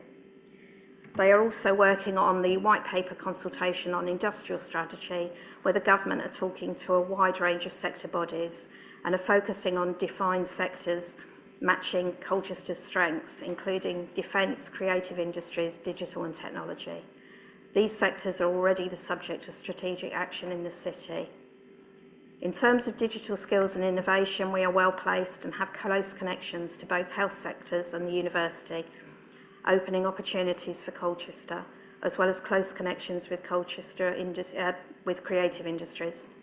I recently attended an East of England LGA roundtable on the industrial strategy and skills education and training challenges, and it was recognised across East of England councils that there is a need for digital and transport infrastructure to underpin the strategy of skills development. Through the North Essex Economic Board, of which I'm a board member, we have used some of the UK Shared Prosperity Fund allocation with partners to operate a direct business support programme, using specialist providers to deliver advice and support. 75 businesses in Colchester have received support and 7 new jobs created. The North East Economic Board is also offering specific programmes for young entrepreneurs 16 to 30. Colchester is investing in improved productivity and diversification of rural businesses using the Rural England Prosperity Fund allocation. As part of the panel, I was pleased to be able to support a wide range of rural businesses. The council received just over £500,000 allocation to March 25 and has so far spent £486,834, with the remaining £45,000 being offered to parishes. Projects have been wide-ranging, from building works to secure additional childcare places through to solar panels and LED lighting to future-proof community venues, Wivenhoe e-bike hire and improvements to the coastal boardwalk at Mersey. I was delighted to have been able to take really fundamental decisions to support these businesses. In terms of overseeing major regeneration projects, the council are acting as an accountable body and programme manager for Colchester's Town Deal and Levelling Up Fund programmes. These are delivering approximately 40 million of government investment in regeneration schemes, with several schemes on site at the moment, including St Nicholas Square and the Digital Forum. We've adopted a new master plan for the city centre over the last 12 months and have commissioned it alongside Essex County Council. This provides a vision and plan for the city centre's development. Colchester City members and officers meet regularly with the leader of Essex County Council and, through Team Colchester, drive regeneration. This overlaps with the strategy portfolio holder, and you've already heard tonight where we are and where we aim to be with these projects. In terms of partnerships that improve and encourage business opportunities, we continue to actively participate in a range of partnerships to encourage inward investment, economic growth and support businesses. These include the North Essex Economic Board, North Essex Councils, the Health Alliances Place Group, Freeport East and Colchester Ambassadors.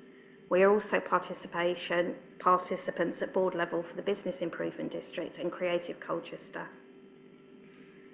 In terms of influencing and improving lifelong learning and skills, we have funded several skills and employment projects through our UK Shared Prosperity Fund allocation. These include support for green energy and rural skills and the Digital Skills Centre at the Wilson Marriage Centre. There's a new Net Zero and Renewables Centre at Colchester Institute and construction skills development within the same, within the Colchester Institute as well. Community wealth building, the Financial Equality Service team offer exceptional support to residents to maximise income and improve employment opportunities, and they are well regarded by all members. There is a local council tax support scheme ongoing, as agreed at full council last week. With pressure following removal of the winter fuel allowance, community communication and support to date has allowed an additional 80 residents to receive pension credit, and this number is changing all the time. Our revenue and benefits team offer both quick payment and wellbeing support. Promotion of tourism, there's a new version of our destination website, visitcolchester.com, that was launched in May. Since the new site went live, users are spending longer on the site and interacting with more pages, meaning the quality of traffic has increased and massively improved. Traffic to individual business and event pages has increased on average by 74%. The Visit Colchester branding has been redesigned in the light of Colchester's recent award of Modern City status, and feedback from stakeholders suggesting Colchester's Roman heritage should be much more prominent. We continue to promote Colchester across the marketing mix, including print, the annual visitor guide, and the Discover City Centre map. An ongoing campaign and incentive scheme aimed at coach and group travel market continues to promote and attract groups to Colchester. In terms of support of events of cultural and artistic merit, our Cultural and Creative Events Fund is supporting over 20 events in the 24-25 financial year, including the Colchester Fringe Festival, the Roman River Festival, Colchester Pride and the Essex Book Festival. Our events company actively promote a wide range of events, including a new number of exciting events for the summer of 2025, as well as continue popular programmes at Charter Hall. As a board member of the Colchester and Ipswich Museum Service and Creative Colchester, I'm there to represent the city interest in activities and have attended bid meetings as an observer. Finally, championing the continuous improvement and delivery of the Council's digital agenda, I'm now the lead on the Digital Customer programme. Illustrating a more comprehensive approach to all things customer within this programme, Epping Forest and Colchester senior teams have recently endorsed a change of name to Future Customer, which aligns well with the future workforce. It allows us to get across the ambitions of the programme, which had always been to be led by customer experience rather than technology. I've made 2 visits to the customer service team and received regular portfolio holder updates. They are a focused and experienced team, proud as they should be of their level of excellence, and this week they are being assessed for ongoing customer service excellent accreditation. Their first call resolution, customer satisfaction and call wait times are all well above target. In terms of customer service review, work has begun with IT and transformation, focusing on future customers, their needs and how we respond and meet them. Epping Council are also involved in this piece of work. A review started in November across shared services. It's been sponsored by our CEO, Pam Donnelly, and supported by myself. A discovery phase has been completed and is data-driven, looking at the number of contacts we get by email, telephony, letter and through the customer service team. Next is an activity analysis and future strategy, developing policies on dealing with vulnerable residents, recognising a need for both face-to-face process and policies as well as digital. On a personal note, it's been great to talk to our customer service team members and see how responsive they are to the place our residents are in, allowing time to listen and offer support outside any direct concern raised. Coordination and development of the Council's websites and online transactional processes. Programme structure, governance, resourcing and priority work planning is well underway, including a focus on planning and building control web content, informed by a customer experience day where the team shadowed agents handling customer inquiries and looked at web traffic and service demands. Epping Forest and Colchester City Council have also endorsed a move from our current platform, Microsoft Dynamics, to local Gov Drupal. This is an open source, easy to implement publishing platform built by councils for councils. There are 16 suppliers and 53 councils in collaboration with open source code, with products built and developed and maintained by a community of digital experts. It is acknowledged there is a lot of work to do to improve user experience on our website, but this work has now finally begun with the imminent launch of a report a problem page that connects to various other locations on the site, for example, for fly tipping. And last but not least, member experience. We need to be able to meet the demands of fellow members, so good signposting, easy access, case management ease, all while protecting the organisation from increasing external threats which are escalating. Some quick win first steps have been agreed with an enhancement of Escalator, the digital app designed to record and pass customer complaints. Improvements to the intranet and the dedicated councillor space will allow clearer direction to information and tools. These changes will evolve over time, but will start to be put in place from December 2024. There will be improvements to the ICT member induction process for new members, and this will be trialled from early 2025. There will also be a series of refresher ICT training and guidance sessions for members to be held at regular points throughout the year. This is to ensure that all members have ongoing support throughout their stay with us, and a refresher of information and tools available to support them will start in 2025. I'd like to finish by thanking all officers for their time and support during the year and the detailed regular briefings I've received. Thank you. Do feel free to have a glass of water. Thank you. We're not going to get into the KPIs just yet. Okay, let's keep it on track. I've got 3 really quick ones for you, and then I'll open up to members. Varying levels of challenge here. So first of all, I'll be nice. What are you most proud of that you've personally led on and delivered within your portfolio? Secondly, would you be receptive, should panel be minded, to make a formal recommendation to you that you may wish to get the university involved with the Heart of Grinstead project? So I know that we've talked about it, but it did feel like earlier potentially it might have slid, or at least we don't know where it's at, and I'm not casting aspersions on it sliding, but it might be that if panel here is minded to recommend that you go away and do that, maybe we can come up with a set of words over the course of the next 60 minutes that might help with that. And then thirdly, and I'm sorry to do it, but I have to, I just wondered if you could give us an insight into the event whereby we seemingly went out and invited an Irish pop-up bar facility to come to Colchester, and then we uninvited them, because I don't think that was a particularly great look. And to give a little context around it, obviously you will know the standard that the Colchester events the events that the Colchester Events Company are putting on, the standard is going through the roof. We're getting some great names coming to Colchester. You know, and that has its own challenges with the management of the large scale events. We all know that.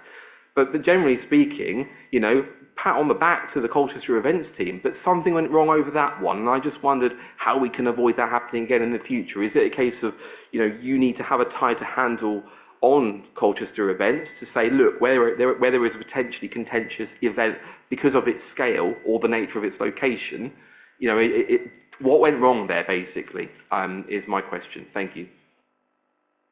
Well, in terms of what I'm most proud of, I think we've had real changes in the data presentation, and I'm quite happy with that and continuing to pursue better there. I also am very pleased with pressing to get the digital transformation underway in terms of the member experience and dealing face-to-face with customers. That was something that I felt the initial strategy probably lacked.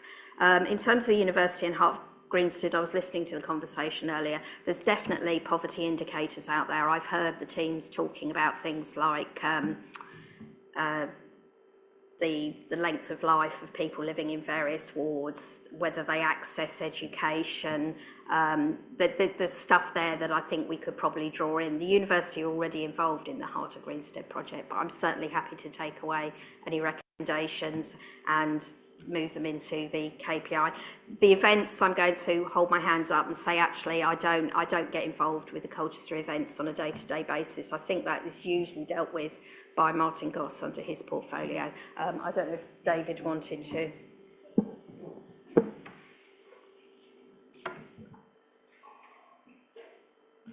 Thank you, Chair. I'm just repaying Alison for her earlier intervention in my aid. And this falls, I think, two ways, one to Martin and the other and to myself, in the sense of have an overview of what is or isn't happening. I think, you've said it in a way the rest of us would, I think. That this was one of those, keep it simple, I think it was a misjudgment, both in the handling and in retrospect. An old friend hindsight, isn't it, in terms of the idea and the location. The way I look at this is just have to learn as we go. So one of the ways we can, I think, do better is ensuring that we have a forward look at their emerging programme. In particular, and I've talked to the Castle ward members, who are amongst the first people to hear from their residents about how they might feel about what's coming along. They are very mature about this, in my view. They see, like I think all of us, I hope will, the advantage of raising money, bringing great names, bringing different projects, spreading on the basis of a good reputation their wings elsewhere. They're across the country, they're getting, including, I understand, abroad, they're getting a, could you do this? Could you do that? Could you help us with? That's exactly what we want. We can keep the quality and the standard up and are aware of the reputational issues, and I think they've really done some learning from this. We'll not just get a quality of response to an issue when it arises, but we'll get yet better at the planning. So I think we collectively are taking it on board, is all I would say, Chair. I'm happy with that, thank you. Okay, members, before we move on to KPIs, I see Councillor McCarthy, we haven't heard from you much tonight, and then Councillor Law. Brilliant, thank you. I was going to mention occupational health, but I'll leave that for the KPIs.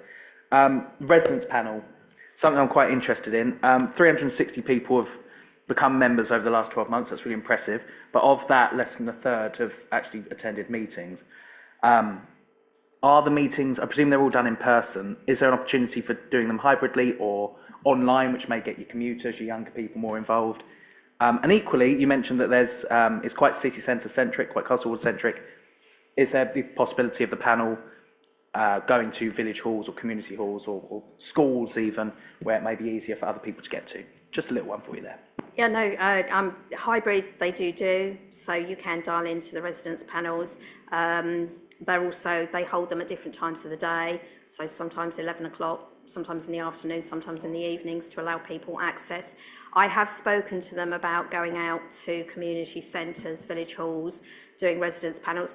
The problem there is obviously cost and time and resource, that actually it costs quite a lot to hire a village hall, but it is something, and it's part of this customer service review, is how we deal with our customers face to face when they're not city centre based and can't access the city centre. Very, very quick follow-up I forgot to mention. What's the residents reading panel? What's that all about documents or something? I've just brought up. Yes, sorry, so that's making sure that our documents are readable.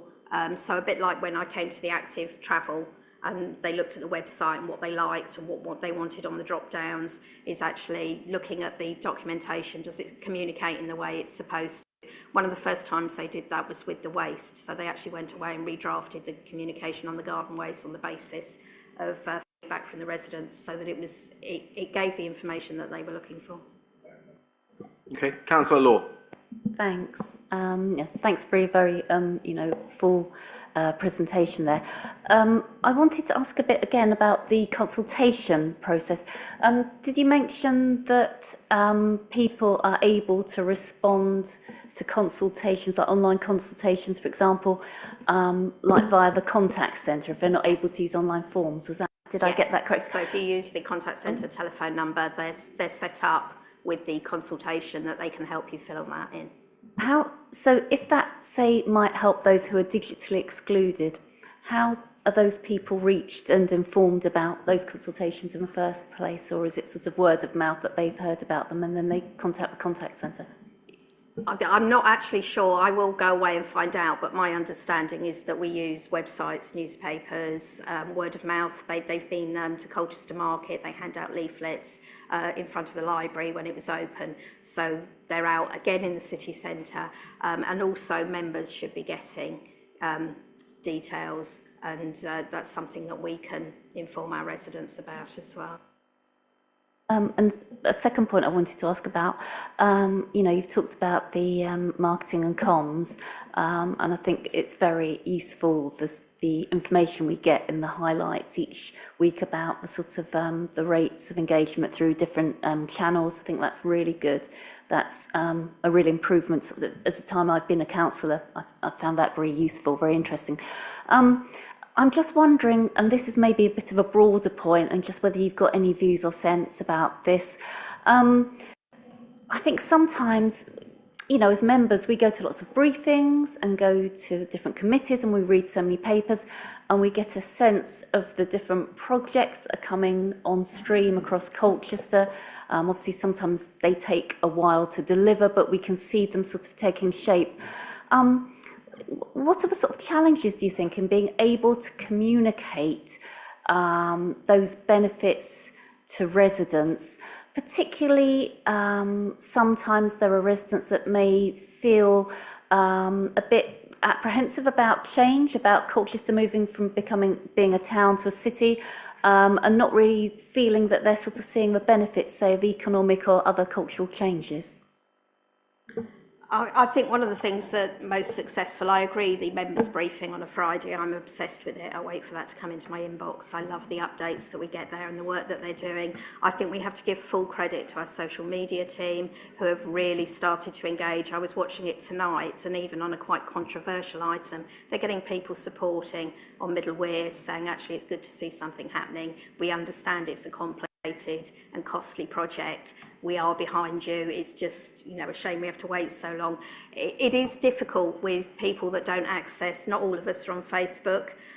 We can't afford to put a letter through every resident's doors. All I would say is I think I'm using that information weekly from the communications team to actually use myself when I'm talking to residents, just so that we can talk to them face to face. They come to me with questions. I think some of the things we've got on our website now, the city regeneration video that went down really well and got a lot of views.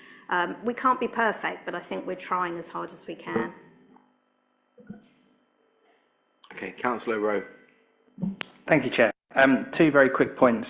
Sorry, just something that popped into my mind there when you was talking to the social media team. I just wanted to raise the point around that. Yes, it is great that they engage. However, I would urge or advise some caution in which issues they choose to engage in. I noticed recently when the controversial decision to put the Gaza flag on the council was taken. On the council building, on the town hall was taken. They were quite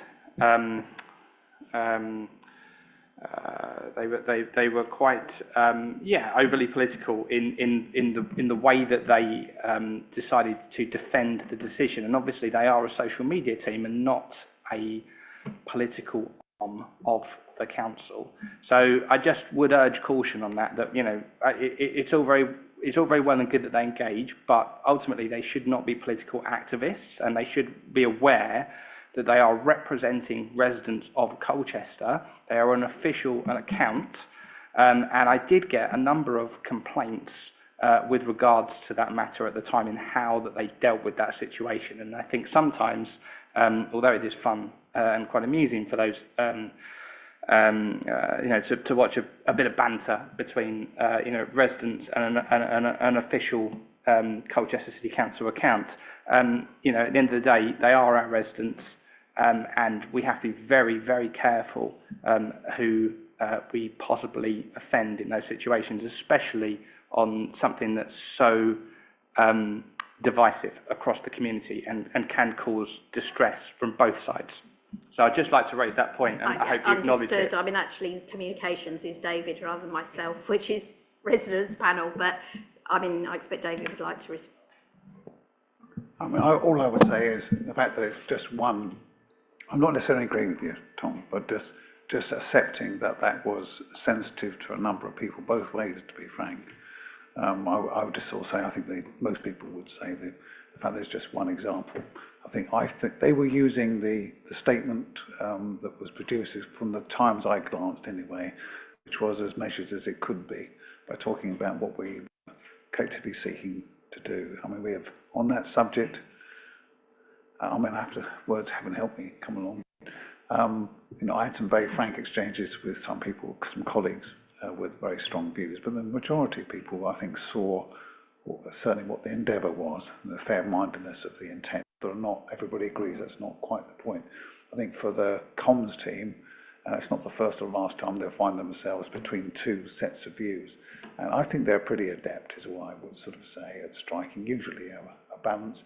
If there's something specific, just let me know offline and I'll go and look at it. But as I say, I think they work hard to go somewhere down a fair middle with the mix, not on this issue, but the mix usually of fact and a little lightness of touch.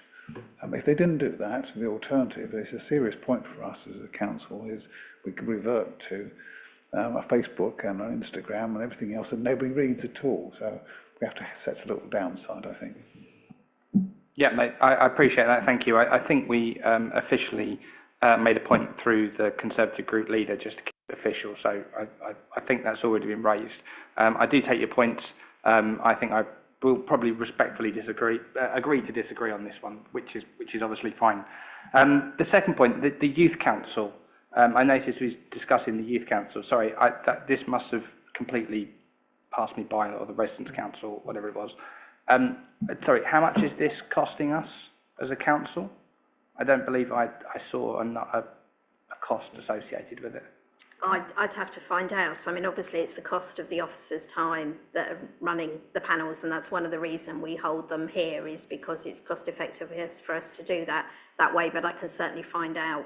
Yeah, if you could do that, would be great, because I'd like to know how much it costs, and I'd like to know sort of what decisions are being made, and ultimately, we're here to make decisions. So, with the Fit for the Future programme fully underway, why are we outsourcing decisions to a residents' council? I thought that's what voting was for.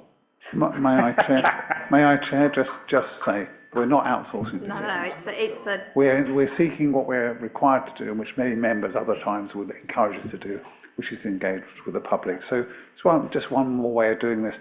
And from having attended it, I can tell you the cost should be very minor. Mine and Pam's time, some biscuits and a few cups of tea, it seemed to me to be. It's not a youth council, it's a youth panel, so it's seeking youth views, but yeah, I take your point. Okay, thank you very much. Thank you, Chair. That's me for the moment. Okay, I think possibly now we should move on, if we can, to looking at the KPIs, if everyone's minded for that. Yes? So I did suggest that there might be a set of words for you to a recommendation in a formal sense. I haven't got those verbatim in my head, but I wonder if between us we can try now and ask you formally and have it noted that we're going to be asking you to consider working with the University of Essex around the economic development opportunities of the Heart of Grinstead scheme, to see what value add they can bring to that, to do a lot of what has been discussed by Councillor Willits here. Councillor Rowe, have you got a set of words verbatim? I haven't, but I don't think, like it, but I don't think we should mention the Heart of Greenstead because of the fact that I think the leader already pointed out that the university are already involved in the Heart of Greenstead. So I think we need to broaden let's it out. see what Councillor Willits has Thank you. scribbled down, because I think I saw him scribble something. Let's see if he's got it and if the panel are minded to approve. It was unclear whether the university was involved in the assessment of the economic data or as just general advisors, and I'm sure they're involved in general advisors because many of the projects cut across their property and territory. Yeah. I think the recommendation was more along the lines that the panel asks the Cabinet to consider requesting the involvement of the university in assessing the economic data and its relevance to the future growth of the city. A very specific issue where on past scrutiny it's been clear that our own economic development department just does not have the manpower, perhaps not even the computer power, to look at a lot of the data that is available and to try and make sense and offer some sensible guidelines back to us. I'm sure our own people could do it if the leader was prepared to allocate a few extra heads to that department. But if the university can do it next to nothing and someone gets a couple of doctorates out of it, altogether the better. So that's the sort of recommendation I had in mind. And I got a couple of questions I wanted to ask, Chairman. Okay, let's stop there. Let's ask the panel. Do those set of words work for you guys? Are we minded? Yeah. Okay. I think we have consensus. So let's go with that recommendation formally to Cabinet then to involve the University of Essex with economic data for the city as a whole. Obviously, we're going to see in there some probably ward breakdown, aren't we? So that ticks the Greenstead box. But yeah. Okay. Dennis has proposed it. I will second. I think we're all happy, aren't we? We're all happy. Okay, consensus. Thank you. And sorry, let's have your two questions to the portfolio holder. Sorry. Yes, okay, so thank you, Chairman. I thought I'd nodded off to sleep and I'd missed my opportunity, but thank you for allowing me to come back. The first question I have is on the economic growth portfolio. The strategic objective is grow our economy so everyone benefits. And I just wondered whether you thought that was a realistic SPDP objective. I mean, had it said grow our economy so that those in dire need benefit, or so that a quarter of the population benefit, I could perhaps have understood it. But to say that we're going to have an economic strategy under which everyone benefits, I find difficult to comprehend how that could possibly have such elaborate tentacles into everyone's life. And I just wonder whether you consider it is a reasonable strategic objective. I mean, I know it sounds snappy, but in terms of delivery of your portfolio, are you really trying to ensure that everyone benefits, and if so, how? No, I think so. I mean, it's certainly with the work we're doing in the North East Essex Economic Board, which is the younger sort of 16 to 30-year-olds, but it's also looking at inward investments, supporting people that are moving to our city to work. It's right across the board. So it's people working in London, it's people attending our schools, our higher education, our university. So I think it's an economic growth policy that is right across the board. It's about transport infrastructure, digital infrastructure that supports everybody. Okay, so, I mean, how do I benefit from it, for instance? I mean, that's personalise it. Nothing that you've mentioned so far actually benefits to me, as far as I can see, and I would think many other people in, broadly my position. We know that there are people in the city who need help and assistance in improving their economic situation, but it's not me. And the list of projects you've given is probably not them to to a certain extent. And I just wonder whether you think there should be a much better targeting of where the economic growth will occur in the city, so that it actually rewards the people who really need a help and assistance. I mean, that's something I can take away. I mean, obviously, we're looking at the economic growth strategy across 10 strands. We're linking in with the new government industrial strategy in certain sectors. But I think I still hold that any development, be it at the hospital or in our creative industries or our transport infrastructure, benefits us all eventually. Okay, the next question. The strategic plan has in mind that we will move towards a high wage economy, and I think you reported on that last time you came to visit us. Can you tell us what progress you've made to increasing the average wage of the people I'm going to be completely honest and say that this, as with the working with the university, has just fallen through a hole in my portfolio. So that is something I will pick up. Yeah, okay, so there's been no progress on moving towards a high wage economy in the past year. Taking out inflation, of course, you know, everyone gets more, but in absolute terms. I don't see data at that sort of level, so I couldn't say whether it has or it hasn't. Yeah, and the skills gap between our last meeting, where we were lagging behind the average performance for Essex and seriously lagging behind the national average in terms of people with skills at NVQ4 or plus. Has there been any shift? Have you taken any action to ensure that there is an upward movement in the skills of the workforce? The information I've got from officers is that there's no official mechanism to obtain some of these figures, so it's very difficult for me to actually say one way or the other, but it's something I will follow up.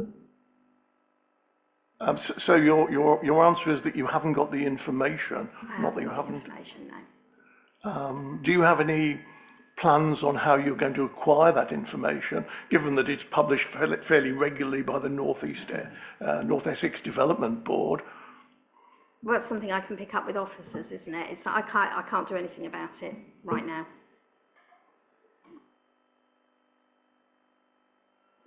Thank you. Thank you, members. Right, let's move on to... Chair, can I just ask, just on one additional point, and can I make that? Sorry.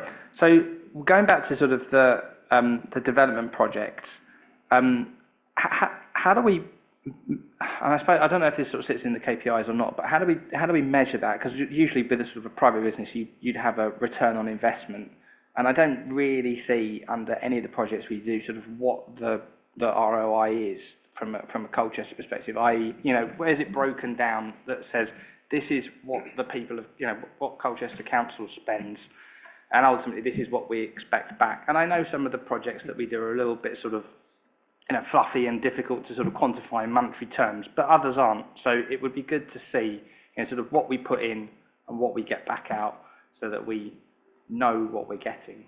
I mean, we've got data on trackable investments, so I've got a figure here of that between 2022 and 2025, there's been £403 million worth of trackable investment in Colchester through a wide variety. For example, Farmfield Crisp, a £2 million investment, Mercury Theatre, £500,000, the Digital Forum through new health facilities worth of a value of 34 million. What we don't do is link them back to individual projects that I'm aware. Yeah, but they're not projects that Colchester City Council are responsible for. No. They're just projects that happen in Colchester regardless. So what I'm interested in, I'm not interested in, because I mean, like, if we think that we have, you know, that Colchester City Council has created that investment somehow, then it should be explainable, and we should be able to say that that exists. I personally believe that that's probably would have happened, you know, if Colchester City Council existed or didn't exist. It's just private sector. We're simply just stating private sector investment into Colchester.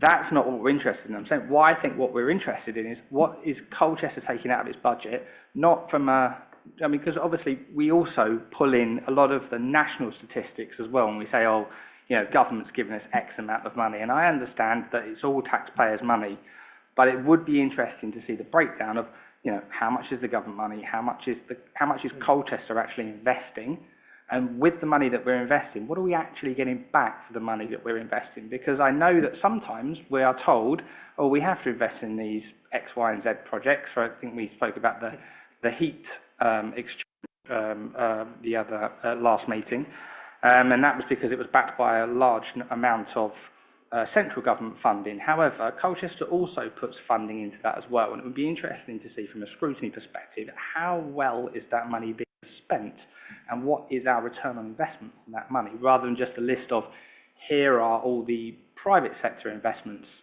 which we don't really care about because it's not our money. David, do you want to? I love your questions, Tom. There's an interesting edge to it, if I can put it that way. I think we have to just be sort of frank about the reality that unless we want to have a qualified objective this long, we have to accept we do sometimes put these things in a snappy, absorbable kind of way in terms of what our aims and objectives, our strategic plan priorities are. I think, I'd like to think we agree that's necessary. But underneath that, of course, encompasses, as you're saying, a great deal over which we don't have a direct influence. But it's not everything. Decisions certainly around public sector investments, they will require an engagement with the City Council, and some of those decisions are made following that engagement. They're down to the City Council, but, you know, not necessarily us. That's why we have to accept some complication here. Some of the relationships we have with businesses. Now, I've personally had a call from people who did invest in the city centre, and maybe the only one that's been successful. And I would have been one voice in a number of parties that they were engaged with to try and get a sense of the destination that they're making an investment in. So you will understand this better than many. It's not as simple as that one down to us, that one, those not. But we have an influence, and I do want to take the wider point, which is we should continue to sort of track where we can. So your last meeting, you looked at climate. Well, there's a list of projects there, so a couple £1 million worth of investments were made where you get a return, but that return is not pounds and pence, it's a carbon reduction. Other returns are social and very difficult to separate and identify the exact benefit. But we know that if we encourage and facilitate sport and leisure, there are benefits to health, mental health and physical well-being. And that translates into sort of deeper, longer term prospects for health. But, you know, good luck on the doctorate. We can share, Tom, we'll do it together.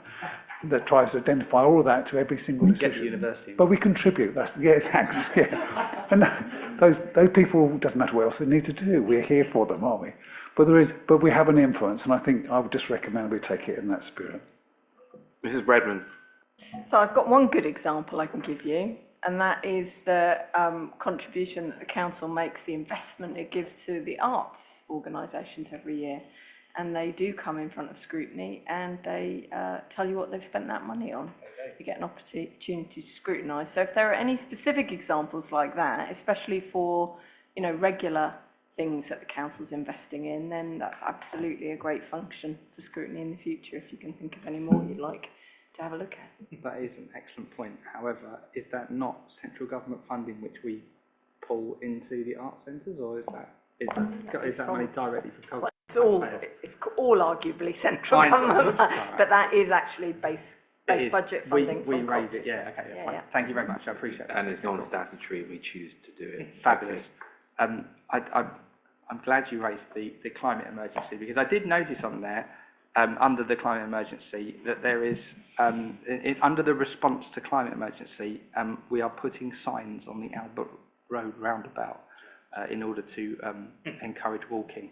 And I thought that was quite apt, considering last meeting's conversation around how we're treating the emergency. That is the climate. Councillor Willetts, we do need to move on to these KPIs, but go for it. Yeah, I'm just a little disappointed that we've not been able to tease out how the skills base of the city has been increased. And I appreciate that much of the skills-based work is not directly delivered by the council, but it is monitored by the council. And more importantly, perhaps, what progress is being made towards a high wage economy, which, I mean, across the entire council, I think it's appreciated that that is one of the strategic objectives which will make a real difference. I seek whether the panel is prepared to support a further recommendation that Cabinet is asked to identify how employment skills are improving over the last year and what progress is being made towards a high wage economy. Vanessa. Thank you. I'd just like to add to that actually encouraging larger businesses to come to Colchester as well would help with that. So maybe it's a twofold investigation. The disconnect between house prices and local wages is something that we all know needs to be addressed. And we all know, don't we, that as to your point, that Colchester's businesses are made up mainly of SMEs. And that's quite good in some respects for employment and agility, but your point is salient. Are folks minded to support Councillor Willett's request to Cabinet? I think that's fine. Is that agreed? Yeah. And is that with Councillor Moffat's urging? Yes. Are you content with that, Councillor Willetts? Can we just... I think there's also a need to attract larger businesses into Colchester, which would then support higher wages within the city. So I think it's a twofold request.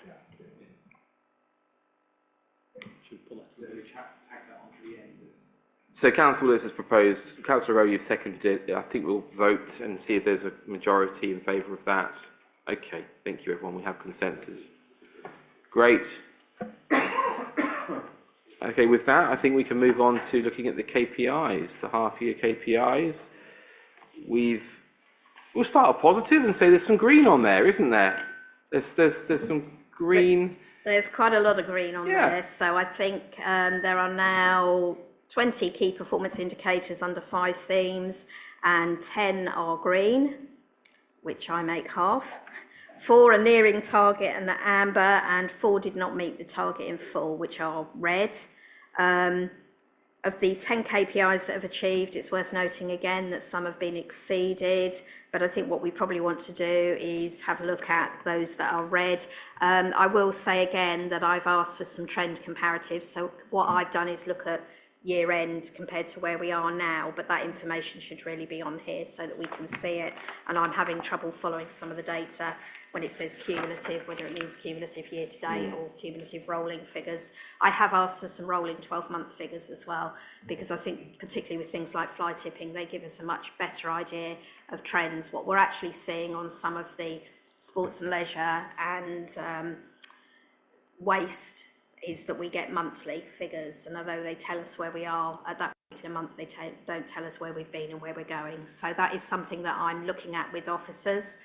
The first red is the fly tipping. Should we take them in turn then, each red, and then see if members wish to dig into any of it, and then potentially any amber areas, and see what else happens. But obviously, not a trivial matter.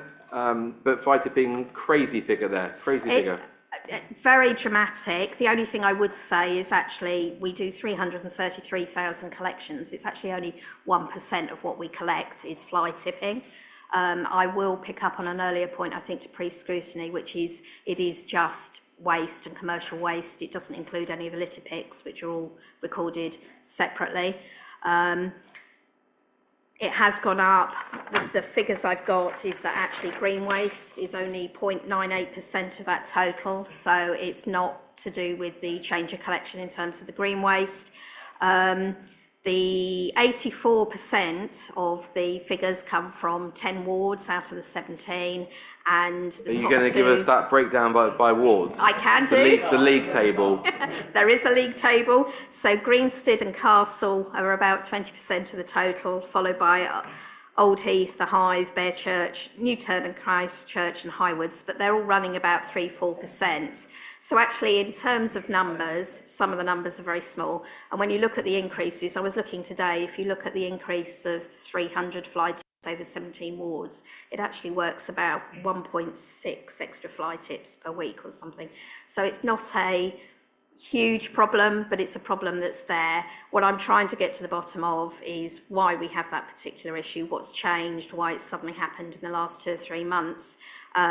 Couple of things have come to mind. It was pointed out to me that in Greenstead and Castle, there's actually quite a big turnover of tenanted properties, and what people tend to do is leave stuff on their front garden. We have to pick it up.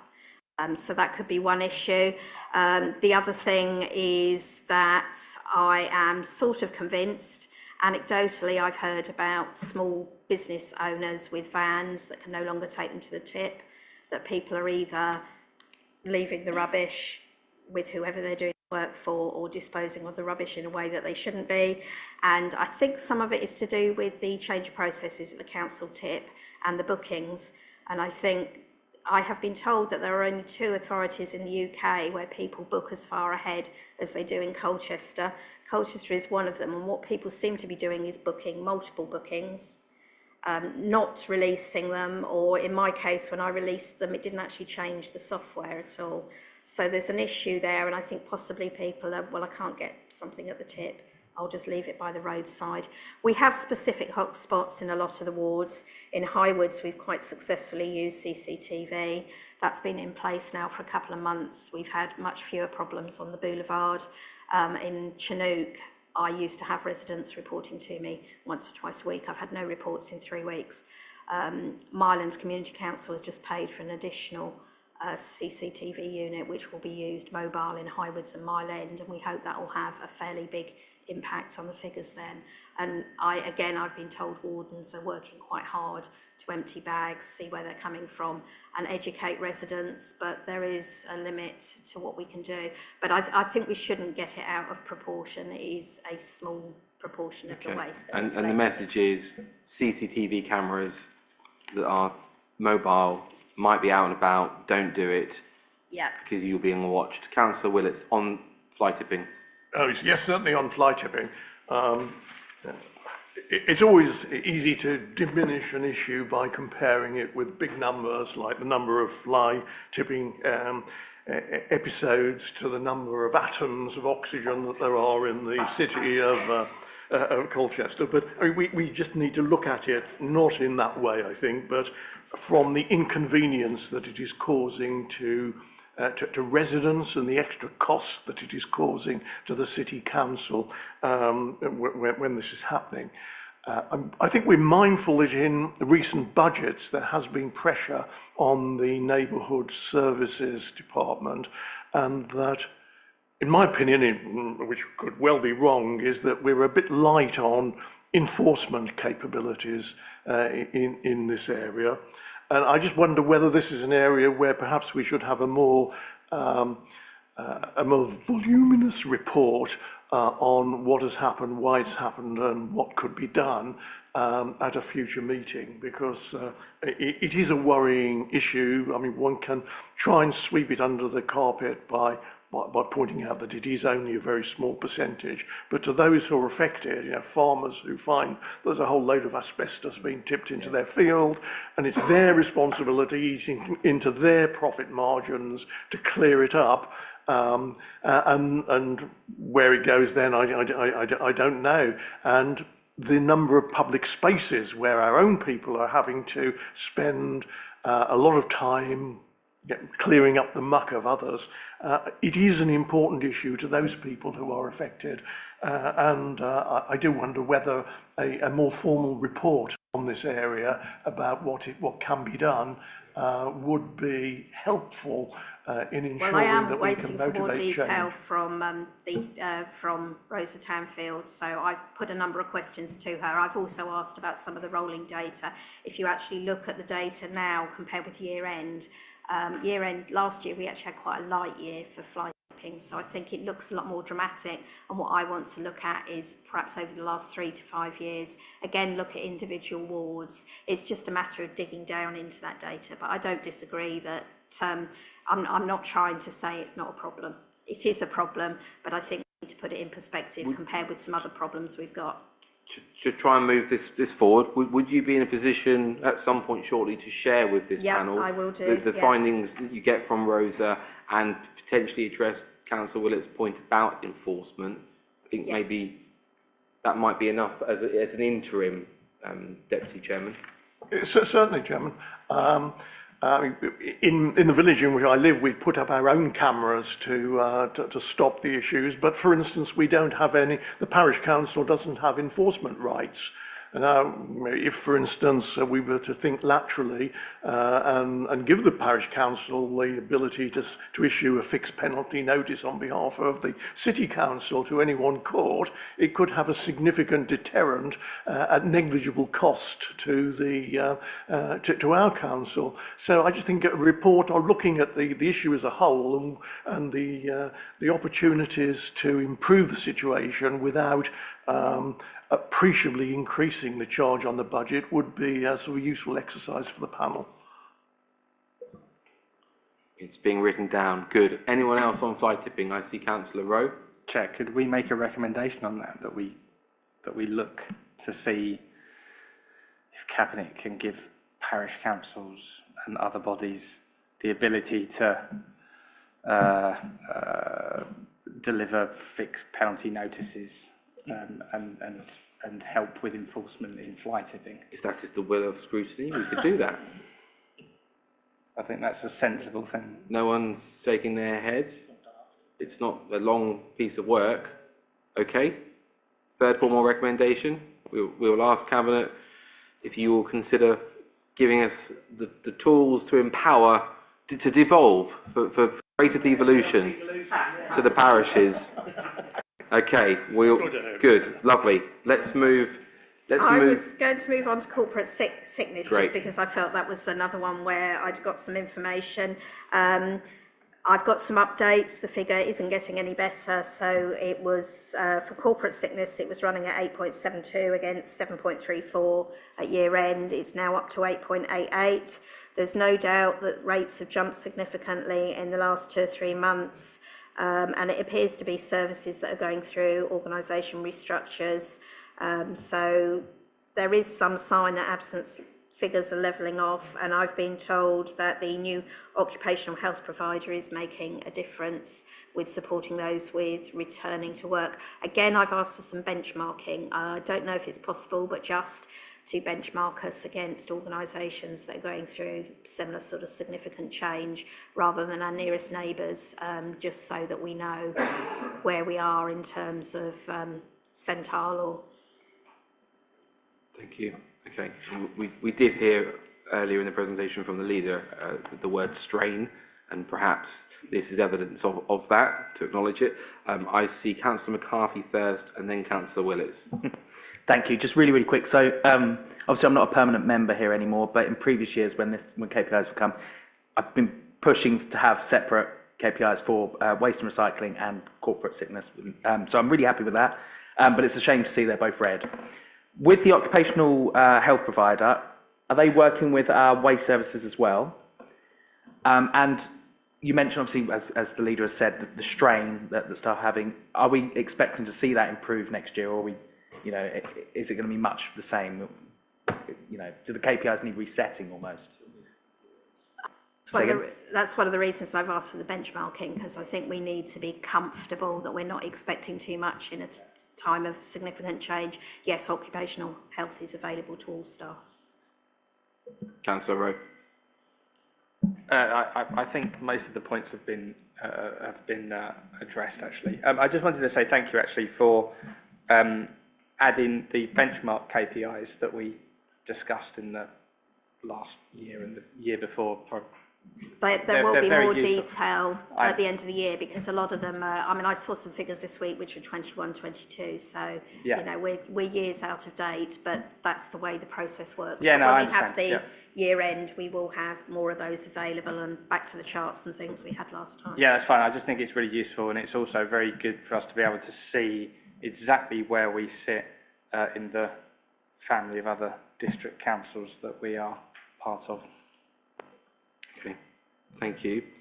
Shall we move on to the other red item? Okay, so the other red items are the housing KPIs, which is no real surprise that the number of households in temporary accommodation, I think the index was 3.85 at year end, is now up to 4.73.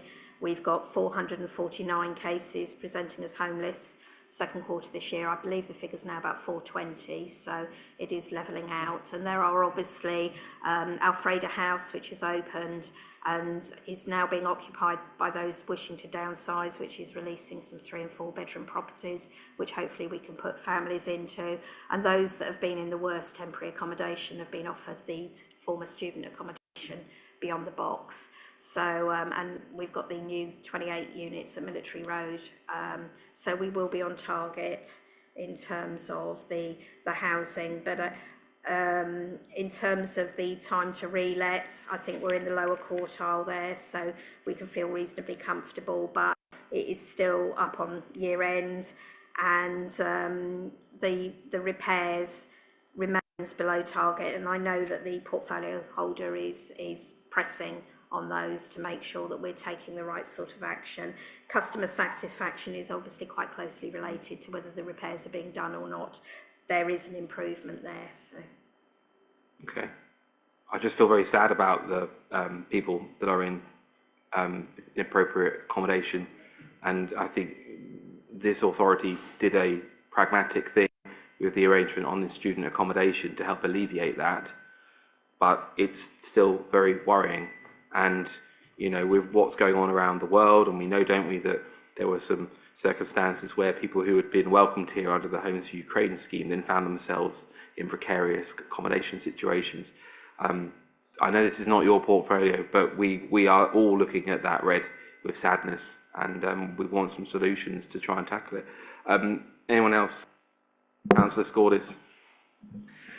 Yeah, and in some ways this red is out of our control, because, you know, we're not keeping people in temporary accommodation for fun. We're getting people out, and then those numbers are increasing when more people are falling into this, and a lot of this is stemming from the mortgage crisis that happened over a year ago now with that budget. So there are people, we know that landlords sold up. No, I'm not being political. That is what's happened. A lot of people, this is nothing to laugh about, Tom, a lot of people lost their homes because, no, Tom, I'm not making it political. You are the one who is always political and immature. So what happened is a lot of landlords, sadly, Councillors. Anyway, we've had a very productive evening. Let's refrain from that kind of language. A lot of this is, as I say, it's out of our control. Landlords are looking to sell up because of what's happening in the housing market, and mortgages have gone up so much. It was the easiest option for them.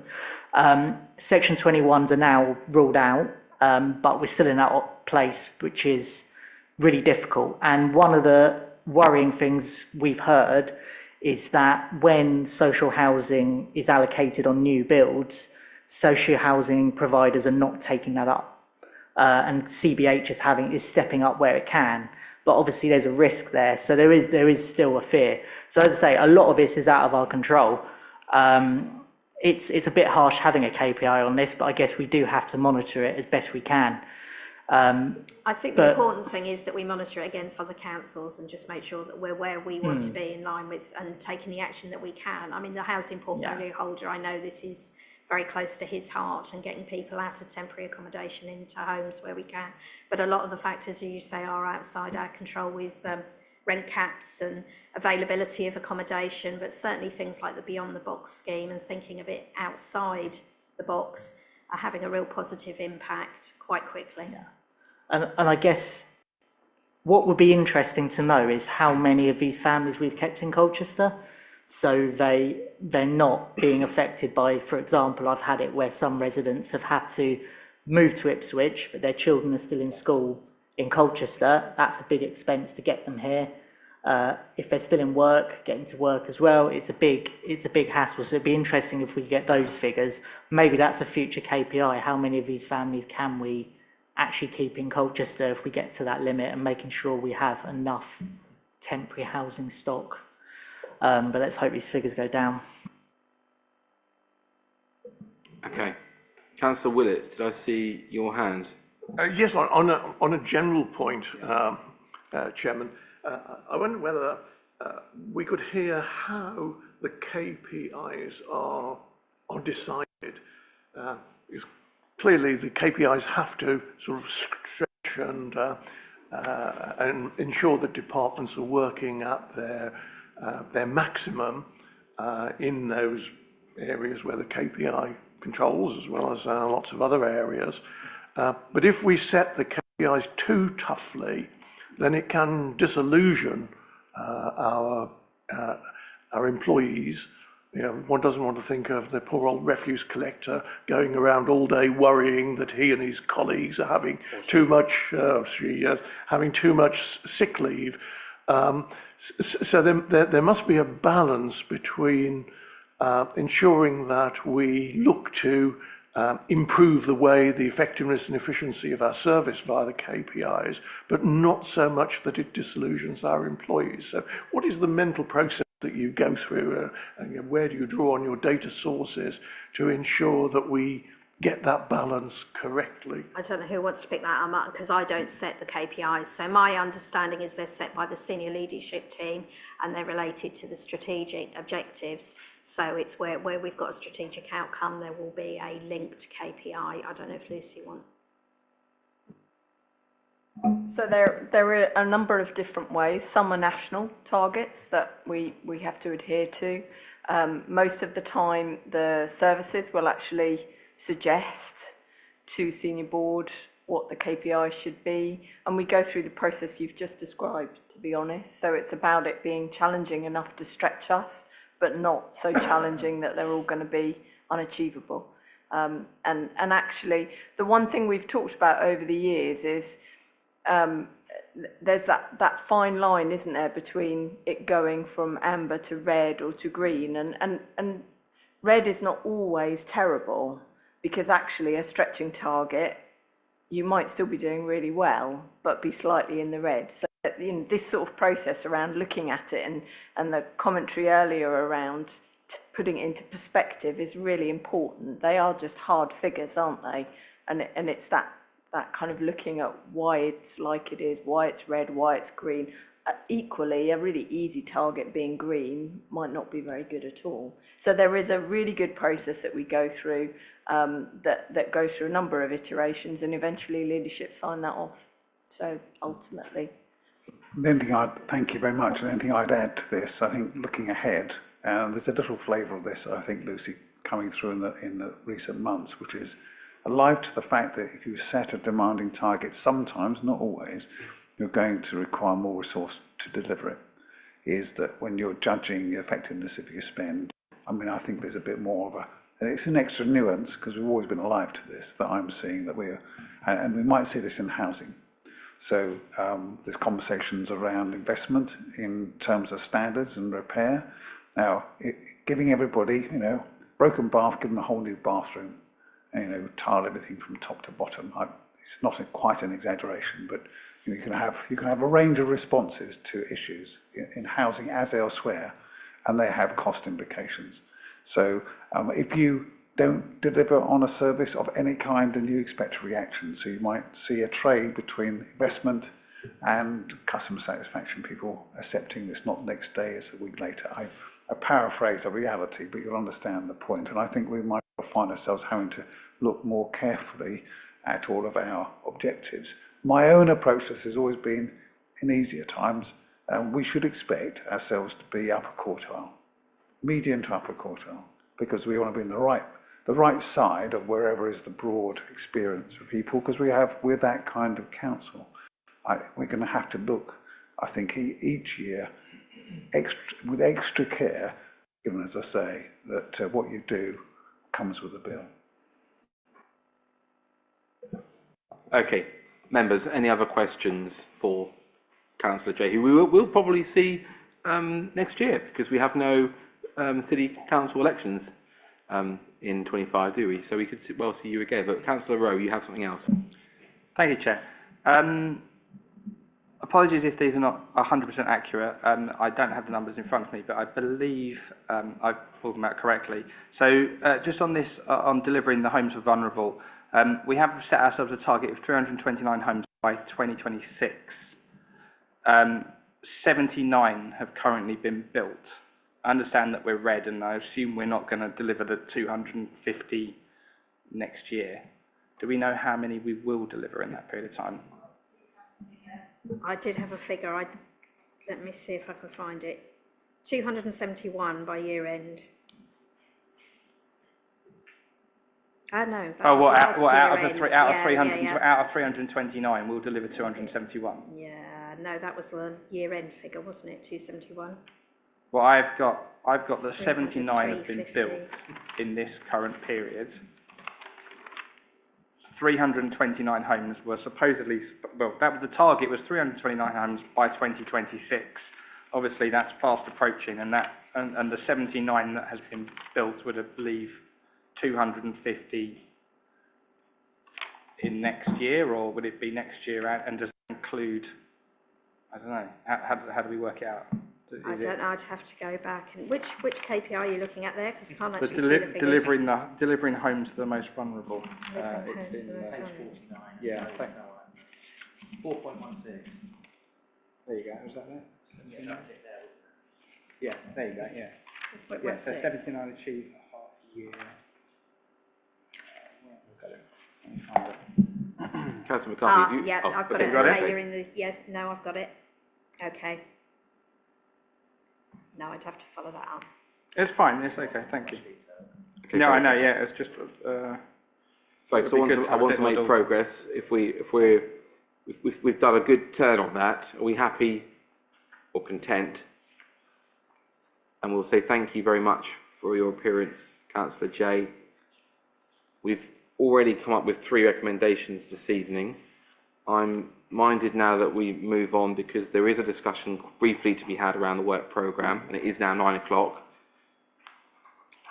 So, with that in mind, Mr. Clark, work programme. Thank you, Chair. Yeah, the work programme is in front of you in the report. Just one matter to update the committee on. It's proposed from the meeting of the Scrutiny panel on the 11th of February to move the portfolio holder briefing for Councillor Summers, the portfolio holders for Communities, Heritage and Public Protection, to the January meeting, Chair.